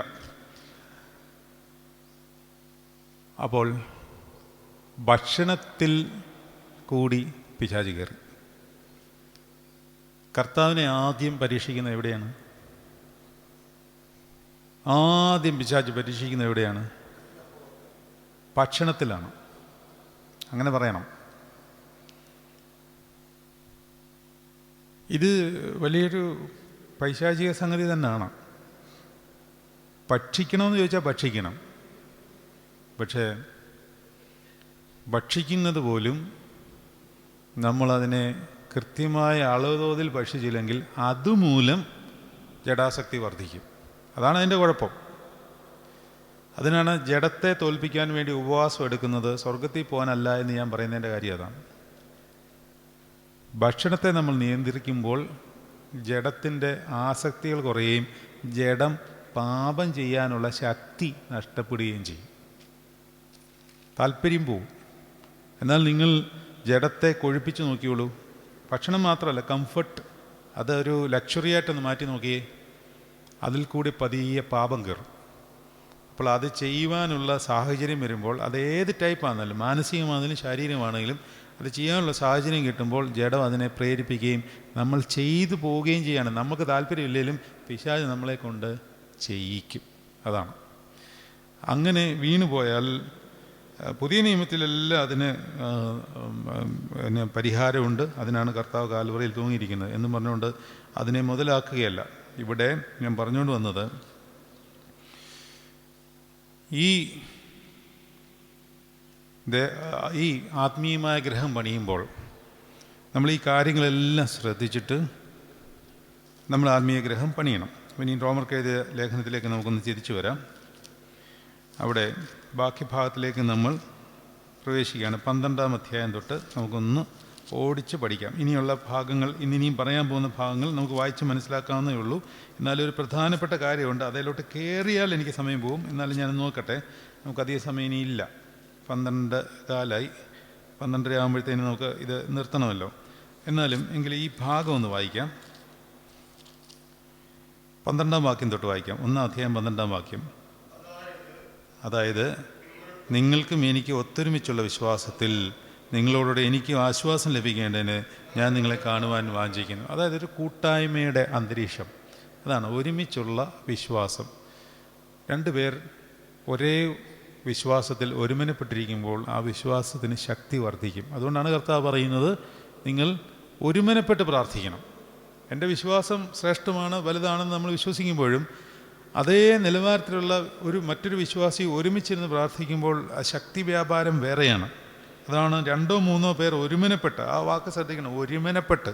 2-3 പേർ പ്രാർത്ഥിച്ചു കഴിഞ്ഞാൽ പറ്റില്ല. ഒരുമനപ്പെട്ട് ഒരു വിശ്വാസത്തിൻ്റെ തീക്ഷ്ണതയിൽ പ്രാർത്ഥിക്കുമ്പോൾ അവിടെ ദൈവശക്തി ഇറങ്ങാതിരിക്കാൻ പറ്റില്ല. വേറെ ഓപ്ഷൻ ദൈവത്തിന് പോലും ഇല്ല. അതാണ്. അപ്പോൾ 13-ാം വാക്യം, എന്നാൽ സഹോദരന്മാരെ, എനിക്ക് ശേഷം ജാതികളിൽ എന്നപോലെ നിങ്ങളിലും വല്ല ഫലവും ഉണ്ടാകേണ്ടതിന് നിങ്ങളുടെ അടുക്കൽ വരുവാൻ പലപ്പോഴും ഭാവിച്ചുവെങ്കിലും ഇതുവരെ മുടക്കം വന്നു എന്ന് നിങ്ങൾ അറിയാതിരിക്കരുത് എന്ന് ഞാൻ ആഗ്രഹിക്കുന്നു. നമ്മൾ ആദ്യം പറഞ്ഞതാണ്, റോമർക്കെഴുതിയ ലേഖനം പഠിച്ചു തുടങ്ങിയപ്പോൾ ഇൻട്രൊഡക്ഷനിൽ പറഞ്ഞതാണ്, പൗലോസ്ലീഹായ റോമിൽ പോയിട്ടില്ല, ഈ ലേഖനം എഴുതുമ്പോൾ പോയിട്ടില്ല. പക്ഷേ അവരെ ഈ ലേഖനം എഴുതി അറിയിച്ചേ പറ്റത്തുള്ളൂ, കാരണം അവിടെ പ്രശ്നം രൂക്ഷമായി. അതുകൊണ്ട് ഇവിടെ പൗലോസ്ലീഹ പറയുകയാണ്, എനിക്ക് നിങ്ങളെ വന്ന് കാണുവാനും ഒക്കെ അതിയായ ആഗ്രഹമുണ്ട്, പക്ഷേ അതിന് എങ്ങനെയൊക്കെയോ മുടക്കം വന്നു എന്ന് നിങ്ങൾ അറിയാതിരിക്കരുതെന്ന് ഞാൻ ആഗ്രഹിക്കുന്നു. 14-ാം വാക്യം, യവനന്മാർക്കും ബർബരന്മാർക്കും ജ്ഞാനികൾക്കും ബുദ്ധിഹീനർക്കും ഞാൻ കടക്കാരനാകുന്നു എന്ന് പറഞ്ഞാൽ എന്തോ കടക്കാരനാകുക എന്ന് പറഞ്ഞാൽ അർത്ഥം, നമ്മൾ ആർക്കാണ് കടക്കാരനാകേണ്ടത് അത് നമ്മൾ കൃത്യമായിട്ട് അറിഞ്ഞിരിക്കണം. നമ്മളൊരു കടക്കാരനാവണം. പൗലോസ്ലീഹയോട് പറയുകയാണ്, എന്താ പറഞ്ഞേ, വരിക, ഞാൻ ഒന്നുകൂടെ ചോദിക്കുക ചോദ്യം. യവനന്മാർക്കും ബർബരന്മാർക്കും ജ്ഞാനികൾക്കും ബുദ്ധിഹീനർക്കും ഞാൻ കടക്കാരൻ ആകുന്നു. എന്ത് കടക്കാരനാകുന്നു എന്നാണ് പൗലോസ്ലീഹയോട് പറഞ്ഞിരിക്കുന്നത് എന്നുള്ളത് 8-ാം അധ്യായത്തിലെ ഒരു വചനം എടുത്ത് വായിച്ചിട്ട് തിരിച്ചു വരുമ്പോൾ നിങ്ങൾക്കത് കൂടുതൽ മനസ്സിലാവും. 8-ാം അധ്യായത്തിൽ 12-ാം വാക്യം തൊട്ട് വായിച്ചാൽ, ആകയാൽ സഹോദരന്മാരെ, നാം ജഡത്തെ അനുസരിച്ച് ജീവിക്കേണ്ടതിന് ജഡത്തിനല്ല കടക്കാരായിരിക്കുന്നത്. ആകുന്നത് എന്നുള്ളത് അവിടെ എഴുതിയിരിക്കുന്നതെങ്കിലും ആയിരിക്കുന്നത് എന്നെഴുതിയാൽ കുറച്ചും കൂടെ നിങ്ങൾക്ക് അർത്ഥം മനസ്സിലാവും. അതെന്താണ്? അത്രയും മതി. ആകയാൽ സഹോദരന്മാരെ, നാം ജഡത്തെ അനുസരിച്ച് ജീവിക്കേണ്ടതിന് ജഡത്തിനല്ല കടക്കാരായിരിക്കുന്നത്. നിങ്ങൾ ആരുടെയിൽ നിന്നും 1,00,000 രൂപ കടം വാങ്ങിച്ചിട്ടുണ്ടെന്ന് വിചാരിക്കുക. നിങ്ങളുടെ ഗതികേട് കൊണ്ട് വാങ്ങിച്ചതാണ്. പക്ഷേ അയാൾ പറയുന്ന എല്ലാം പിന്നീട് നിങ്ങൾ കേൾക്കേണ്ടി വരും. കേട്ടില്ലെങ്കിൽ അയാൾ പൈസ തിരിച്ചു ചോദിക്കും, നിങ്ങൾക്ക് കൊടുക്കുവാനും നിവൃത്തിയില്ല. അപ്പോൾ അയാൾ പറയുന്ന പോലെ പിന്നെ ജീവിക്കുക എന്നുള്ളതേ ഉള്ളൂ. നമ്മൾ മുമ്പേ പറഞ്ഞ സെയിം കാര്യം തന്നെ. കുറച്ച് മുമ്പ് ഒരു കാര്യം പറഞ്ഞില്ലേ, നമ്മൾ പണത്തിന് കീഴ്പ്പെട്ടു പോയാൽ പിന്നെ അതിൻ്റെ യജമാനൻ പറയുന്നത് അനുസരിക്കേണ്ടി വരും. അതുകൊണ്ടാണ് money should not be your master, it should be your servant.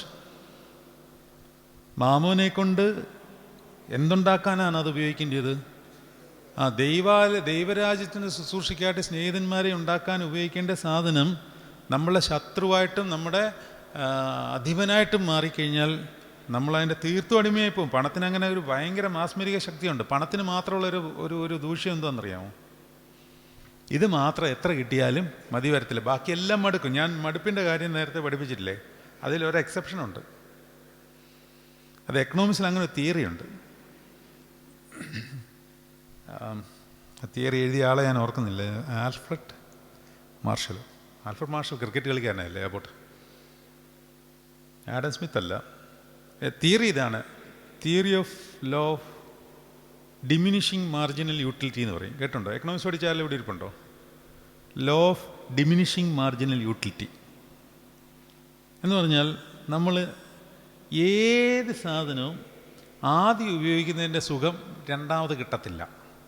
അതാണ് എക്കണോമിക്സിലെ ഒരു തിയറിയാണ്. വളരെ വലിയ സിദ്ധാന്തങ്ങളെ കൊണ്ടുവരാൻ വേണ്ടി അതിൻ്റെ ബേസ്മെൻറ്റ് പഠിപ്പിക്കുന്നത് ഇങ്ങനെയാണ്.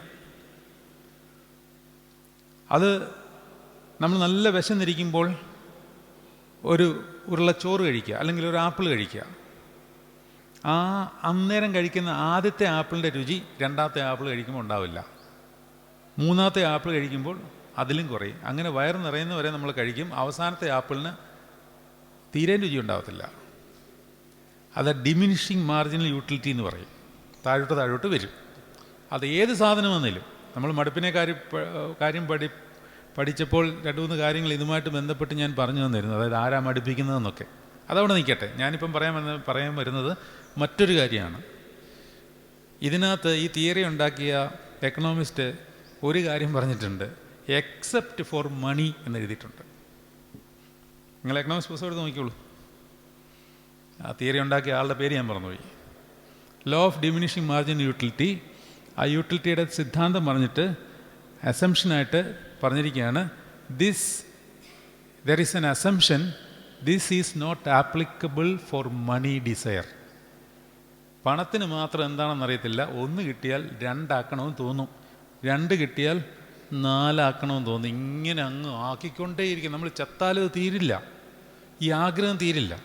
അപ്പം ഇതിനെ ആദ്യമേ കട്ട് ചെയ്ത് വിടണം. പണം നമ്മുടെ ഒരു സെർവൻ്റാണ് എന്ന് മാത്രം നമ്മൾ അതിനെ കാണണം.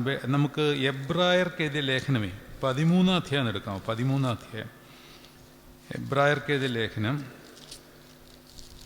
13-ാം അധ്യായം എടുത്തോ. 13-ാം അധ്യായത്തിൽ 5-ാം വാക്യം വായിക്കാമോ? നിങ്ങളുടെ നടപ്പ് ദ്രവ്യാഗ്രഹമില്ലാത്തതായിരിക്കട്ടെ, ഉള്ളതുകൊണ്ട് തൃപ്തിപ്പെടുവീൻ. ഞാൻ നിന്നെ ഒരു നാളും കൈവിടുകയുമില്ല ഉപേക്ഷിക്കുകയുമില്ല എന്ന് അവൻ തന്നെ അരുളി ചെയ്തിരിക്കുന്നുവല്ലോ. ആകയാൽ കർത്താവ് എനിക്ക് തുണ, ഞാൻ പേടിക്കയില്ല. മനുഷ്യൻ എന്നോട് എന്ത് ചെയ്യും എന്ന് നമുക്ക് ധൈര്യത്തോടെ പറയാം. തീമോഥെയോസിലെ 6-ാം അധ്യായം 5-ാം വാക്യത്തിലുമുണ്ട്, ഉണ്മാനും ഉടുക്കുവാനും ഉണ്ടെങ്കിൽ മതിയെന്ന് വെപ്പീൻ. ധനിയന്മാരാകുവാൻ ആഗ്രഹിക്കുന്നവർ സംഭാരങ്ങളും കെണിയിലും കുടുങ്ങിയിട്ട് മനുഷ്യർ സംഹാരനാശങ്ങളിൽ മുങ്ങിപ്പോകാനിടയാകുന്ന സകലവിധ മൗഢ്യമായ ദോഷത്തിനും ഇരയായിത്തീരുമെന്നാണ്, മോഹങ്ങൾക്കും ഇരയായിത്തീരുമെന്നാണ്. അപ്പോൾ ഇങ്ങനെ വലിയൊരു പ്രശ്നമുണ്ട്. അപ്പോൾ കടം വാങ്ങിച്ചു കഴിഞ്ഞാൽ, അതാണ് ഞാൻ പറഞ്ഞുകൊണ്ട് വന്നത്, കടം വാങ്ങിച്ചു കഴിഞ്ഞാൽ ആ വാങ്ങിക്കുന്ന ആളോട് നമ്മൾ കടപ്പെട്ടവരാണ്. ഇവിടെ പൗലോസ്ലീഹ പറയുകയാണ് 8-ാം അധ്യായത്തിൽ, ആകയാൽ സഹോദരന്മാരെ, നിങ്ങൾ ജഡത്തെ അനുസരിക്കേണ്ടതിന് ജഡത്തിനല്ല കടക്കാരാകേണ്ടത്. അപ്പോൾ ജഡത്തിന് കടക്കാരാകുക എന്ന് പറഞ്ഞാൽ ജഡത്തെ നമ്മൾ അനുസരിച്ചു, ജഡത്തിൻ്റെ സുഖങ്ങൾക്ക് നമ്മൾ വഴിപെട്ടു പോയാൽ നമ്മൾ ജഡത്തിന് കടപ്പെട്ടിരിക്കുന്നു. മനസ്സിലായോ? മനസ്സിലായില്ല? ആയല്ലോ.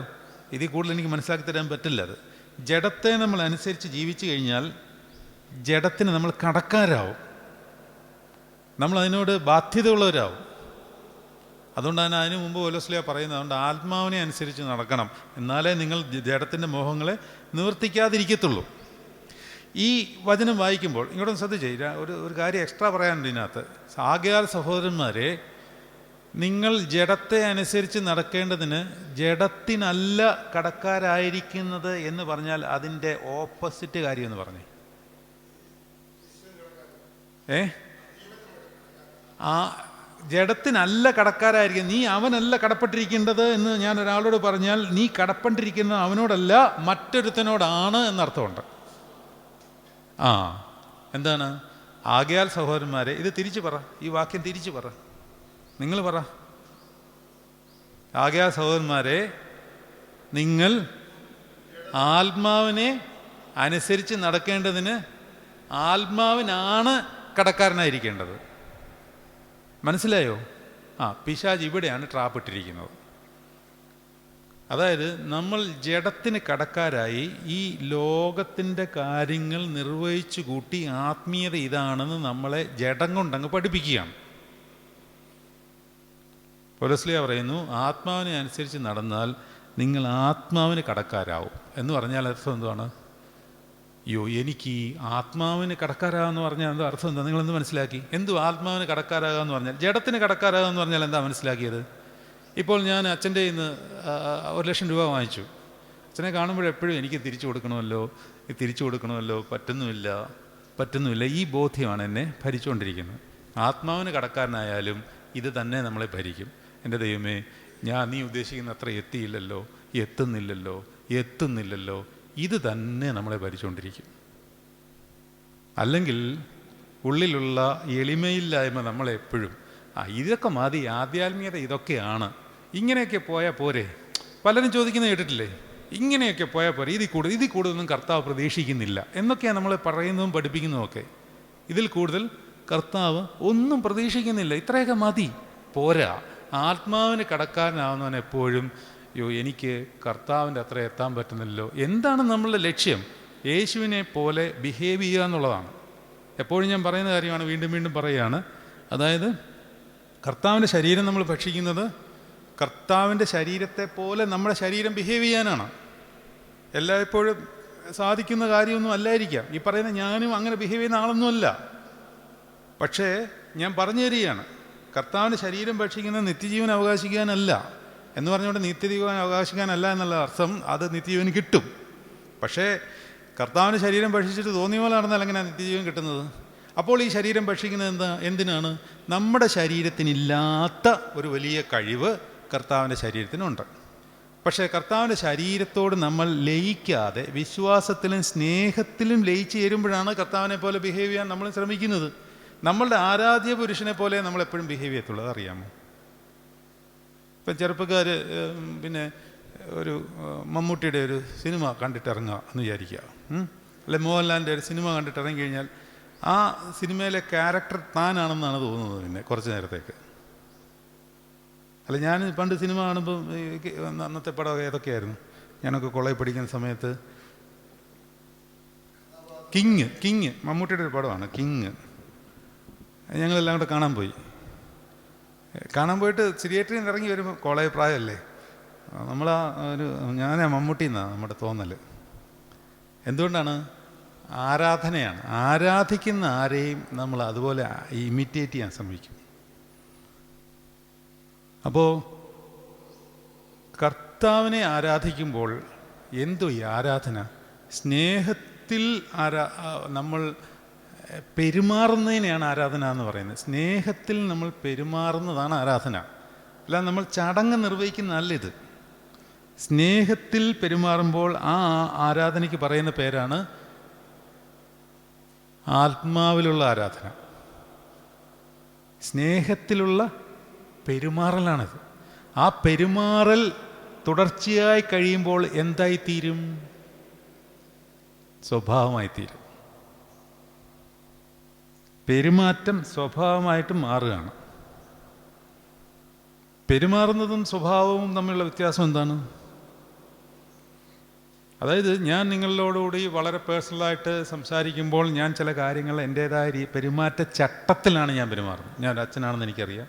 അപ്പോൾ എൻ്റെ വാക്കുകൾ എങ്ങനെ നിയന്ത്രിച്ച് പറയണമെന്ന് എനിക്കറിയാം. പക്ഷേ അത് സ്വഭാവമായിട്ട് മാറിയില്ലേ അർത്ഥമില്ല. മുറിയിൽ ചെല്ലുമ്പോൾ ഞാൻ എങ്ങനെയാണ് പെരുമാറുന്നത്, അതാണ് സ്വഭാവം. മനസ്സിലായില്ലേ?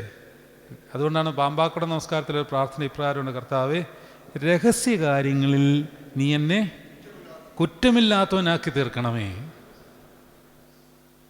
അതാണ് പിതാക്കന്മാരുടെ ഒരു പ്രാർത്ഥനയുടെ ലെവൽ. രഹസ്യകാര്യങ്ങളിൽ എന്നെ നീ കുറ്റമില്ലാത്തവനാക്കി തീർക്കണമേ.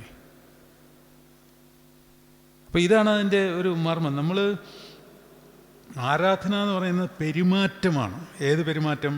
ക്രിസ്തുവിനോടുള്ള സ്നേഹത്തിൻ്റെ പെരുമാറ്റമാണ്. അതുകൊണ്ടാണ് ബലി എന്നതിനെ പേരിട്ടിരിക്കുന്നത്. ആ ബലിയെ ഓർക്കുകയാണ്. നമ്മൾ മുഴുവൻ ഓർക്കുക എന്ന് പറഞ്ഞാൽ ഈ ബുദ്ധിക്കകത്ത് കൊണ്ടുവരുമല്ല, അത് നമ്മുടെ ആത്മാവിലേക്ക് നമ്മൾ സംശീകരിക്കുമ്പോൾ അത് ആത്മാവിൻ്റെ ആരാധനയായി മാറുകയും തൽഫലമായി നമ്മളിൽ സ്നേഹം വർദ്ധിക്കുകയും ആ സ്നേഹം നമ്മുടെ സ്വഭാവമായി മാറുകയും തൽഫലമായി ആ സ്വഭാവം നമ്മുടെ ശരീരത്തിൽ ആരാധനയുടെ ബാക്കിവർത്തമായി നമ്മളത് പെരുമാറുകയും ചെയ്യും.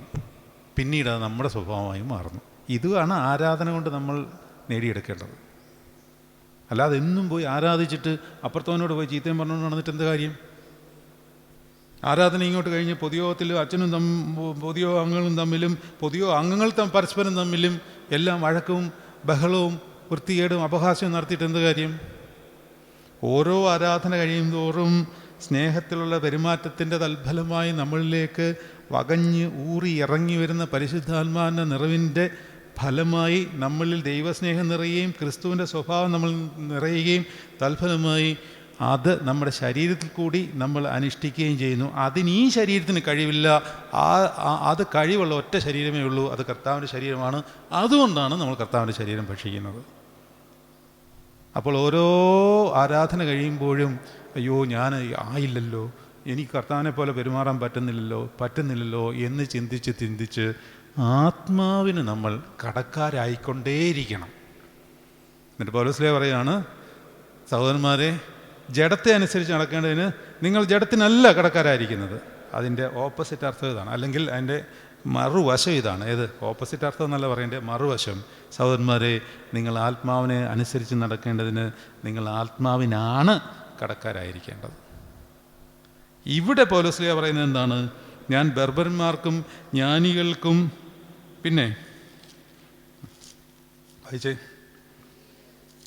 ജ്ഞാനികൾക്കും ബുദ്ധിഹീനർക്കും കടക്കാരനായിരിക്കുന്നു എന്ന് പറഞ്ഞാൽ അർത്ഥം എന്താണ്?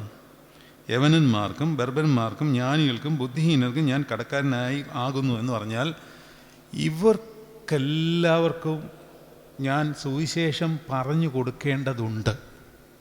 പക്ഷെ ഞാനത് ചെയ്തിട്ടില്ല. ആത്മാവിൻ്റെ ദാഹമാണ്. അതുകൊണ്ട് ഞാൻ നിങ്ങൾക്കെല്ലാം കടക്കാരനാണ്. എന്താണ് സുവിശേഷം? നമ്മളെല്ലാം ഒരു കണക്കിൽ അല്ലെങ്കിൽ മറ്റൊരു വിധത്തിൽ പലരോടും കടക്കാരാണ്. കർത്താവിനോട് വലിയ കടത്തി കിടക്കുകയാണ്. പിന്നെ അവൻ കടമെല്ലാം വീട്ടിട്ടുള്ളതുകൊണ്ട് നമ്മളിങ്ങനെ ഞെളിഞ്ഞ് നടക്കുന്നുള്ളതേ ഉള്ളൂ. നമ്മൾ മറ്റുള്ളവരെങ്ങനെയാണ് കടക്കാരായിരിക്കുന്നത്? പൈസ വാങ്ങിച്ചിട്ടല്ല. പറയാനുള്ള സുവിശേഷം സാഹചര്യം വരുമ്പോൾ, സാഹചര്യം വന്നാലും ഇല്ലേലും പറയാനുള്ളത് വൃത്തിയായിട്ട് നമ്മൾ നമ്മുടെ വിശുദ്ധ ജീവിതത്തിലൂടെ കാണിച്ചു കൊടുത്തില്ലെങ്കിൽ നമ്മൾ കടക്കാരാണ്. നമ്മുടെ അയലോക്കത്തുകാരൻ നമ്മളോട് പിണങ്ങി നിൽക്കുമ്പോൾ അവനോട് സുവിശേഷം കാണിക്കേണ്ടത് നടു റോഡിൽ നിന്ന് വേദോത്സവം പ്രസംഗിച്ചിട്ടല്ല ആണോ? അല്ല. അതിന് ലജ്ജിക്കേണ്ട കാര്യമില്ല. ഏതിന്? അവനോട് ക്ഷമിച്ചു കൊടുക്കാൻ. എൻ്റെ കർത്താവ് ഇങ്ങനെയാണ് ബിഹേവ് ചെയ്തിട്ടുള്ളത്, അതുകൊണ്ട് നീ എന്നെ ബുദ്ധിമുട്ടിച്ചാലും കൊള്ളാം, നീ എന്നെ അപഹസിച്ചാലും കൊള്ളാം, എൻ്റെ കർത്താവ് പറഞ്ഞ പോലെ ഞാൻ ബിഹേവ് ചെയ്യുള്ളൂ എന്ന് പറയുമ്പോൾ നമുക്ക് ലജ്ജയാണ് സത്യം പറഞ്ഞാലത്. പക്ഷെ അത് വലിയ സുവിശേഷമാണ്. അതുകൊണ്ടാണ് പൗലോസ് തൊട്ട് താഴെ പറയാണ്, സുവിശേഷത്തെക്കുറിച്ച് എനിക്ക് ലജ്ജയില്ലെന്നേ. നമുക്കെല്ലാം ലജ്ജയാണ് ഇതെല്ലാം. സുവിശേഷം എന്ന് പറഞ്ഞാൽ എന്താണ്? റോഡ് നീളെ പ്രസംഗിച്ച് നടക്കുന്നത് മാത്രമല്ല സുവിശേഷം. അത് വിളിക്കപ്പെട്ടവർ ചെയ്താൽ മതി, അവർ ചെയ്തോളും. നമുക്കെല്ലാവർക്കും ഓരോ സുവിശേഷ വേലയുണ്ട്. വീടുകളിൽ നമ്മൾ ഇടപെടുന്ന സാഹചര്യങ്ങളിൽ, ചെല്ലുന്ന ഇടങ്ങളിൽ സുവിശേഷ വേലയുണ്ട്. എങ്ങനെയാണ് ആ സുവിശേഷ വേല നിർവഹിക്കുന്നത്? വിശുദ്ധ ജീവിതം കൊണ്ടാണ്, മറ്റൊന്നും കൊണ്ടല്ല. ഒരു വിശുദ്ധ ജീവിതം നയിക്കുന്നതിനേക്കാളിൽ വലിയ സുവിശേഷ വേല ഇല്ല. ഒന്നും ചെയ്യണ്ട. വിശുദ്ധമായി ജീവിച്ചാൽ അതിൽ പരം വലിയൊരു സുവിശേഷ വേല ഇല്ല.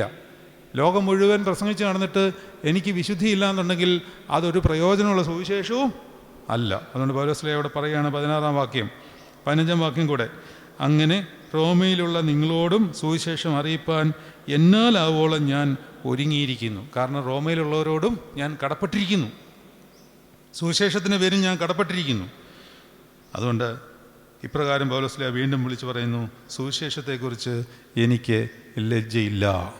വിശ്വസിക്കുന്ന ഏവനും, ആദ്യ യഹൂദനും പിന്നെ ഏവനും അത് രക്ഷയ്ക്കായി ദൈവത്തിൻ്റെ ശക്തിയാകുന്നുവല്ലോ. അതിൽ ദൈവത്തിൻ്റെ നീതി വിശ്വാസഹേതുവായും വിശ്വാസത്തിനായിക്കൊണ്ടും വെളിപ്പെടുന്നു. നീതിമാൻ വിശ്വാസത്താൽ ജീവിക്കും എന്ന് എഴുതിയിരിക്കുന്നുവല്ലോ. ആ വാക്യം നമുക്ക് വളരെ വളരെ വളരെ വിശദമായിട്ട് പഠിക്കേണ്ടതാകിയാൽ ഇന്ന് നമ്മളിവിടെ നിർത്തുകയാണ്. ഇത് വേറൊരു വലിയ തലത്തിലേക്ക് പോവാണ്. അതായത് റോമർക്ക് എഴുതിയ ലേഖനത്തിൻ്റെ മറ്റൊരു തലത്തിലേക്ക് ഇനിയും തൊട്ട് പ്രവേശിക്കും. ഇനിയുമാണ് ഇതിൻ്റെ സംഗതികൾ വരാൻ പോകുന്നത്. ഇതുവരെ നമ്മൾ അതിൻ്റെ ഇൻട്രൊഡക്ഷൻ കാര്യങ്ങൾ ആ ട്രാക്കിലേക്ക് വന്ന് റോമർക്കെഴുതിയ ലേഖനത്തിൻ്റെ അവസ്ഥയും കാര്യങ്ങളുമൊക്കെ നമ്മൾ പഠിച്ചുകൊണ്ടേ ഇരിക്കുകയായിരുന്നു. ഇനിയും മുതൽ വിശ്വസിക്കുന്ന ഏവനും, ആദ്യ യഹൂദനും പിന്നെ യവനനും അത് രക്ഷയ്ക്കായി ദൈവശക്തി ആകുന്നുവല്ലോ. അപ്പോൾ ഇനി അടുത്ത ധ്യാനത്തിന് നിങ്ങൾ വരുമ്പോൾ റോമർക്കെഴുതിയ ലേഖനം ഇതുവരെ നമ്മൾ പഠിച്ചൊന്ന് റിഫ്രഷ് ചെയ്യാൻ ശ്രമിക്കുക. അതായത് അവിടെ പോകാനുള്ള സാഹചര്യം പോയില്ല, അവിടെ ഉണ്ടായിരുന്ന പ്രശ്നം എന്തായിരുന്നു എന്നുള്ള കാര്യങ്ങളൊക്കെ നമ്മൾ ആദ്യ ക്ലാസ്സുകളിൽ പറഞ്ഞിട്ടുണ്ട്. അങ്ങനെ ഒരു 4-5 ക്ലാസ് ഇതുപോലെയായി. അതൊക്കെ കുറച്ചൊക്കെ ഒന്ന് കേൾക്കാൻ ശ്രമിച്ചു കഴിഞ്ഞാൽ അത് മനസ്സിൽ നിൽക്കും. അതിൻ്റെ ബാക്കിയായിട്ടേ നമുക്കിനി ഇത് പറയാൻ പറ്റത്തുള്ളൂ. അടുത്ത ചൊവ്വാഴ്ച ഇവിടെ ധ്യാനം ഉണ്ടായിരിക്കുന്നതല്ല. കാരണം ദനഹാ പെരുന്നാളാണ്. എനിക്ക് വളരെ ദൂരെയുള്ളൊരു പള്ളിയിലാണ് ശുശ്രൂഷ. മാത്രമല്ല ടിജുവച്ചനും പറന്തൽപ്പള്ളിയിലെ ശുശ്രൂഷ കഴിഞ്ഞിട്ട് പിന്നെ ഇവിടെ വരുമ്പോൾ താമസമുണ്ടാകും. മാത്രമല്ല ദനഹായൊക്കെ കഴിഞ്ഞിട്ട് നിങ്ങൾ ആ ഒരു നിറവിലിരുന്ന് കർത്താവിനോടൊത്ത് ഇരിക്കുക. നമുക്ക് അടുത്തതിൻ്റെ അടുത്ത ചൊവ്വാഴ്ച നമുക്ക് കാണാം. ദൈവം നിങ്ങളെല്ലാവരെയും അനുഗ്രഹിക്കട്ടെ.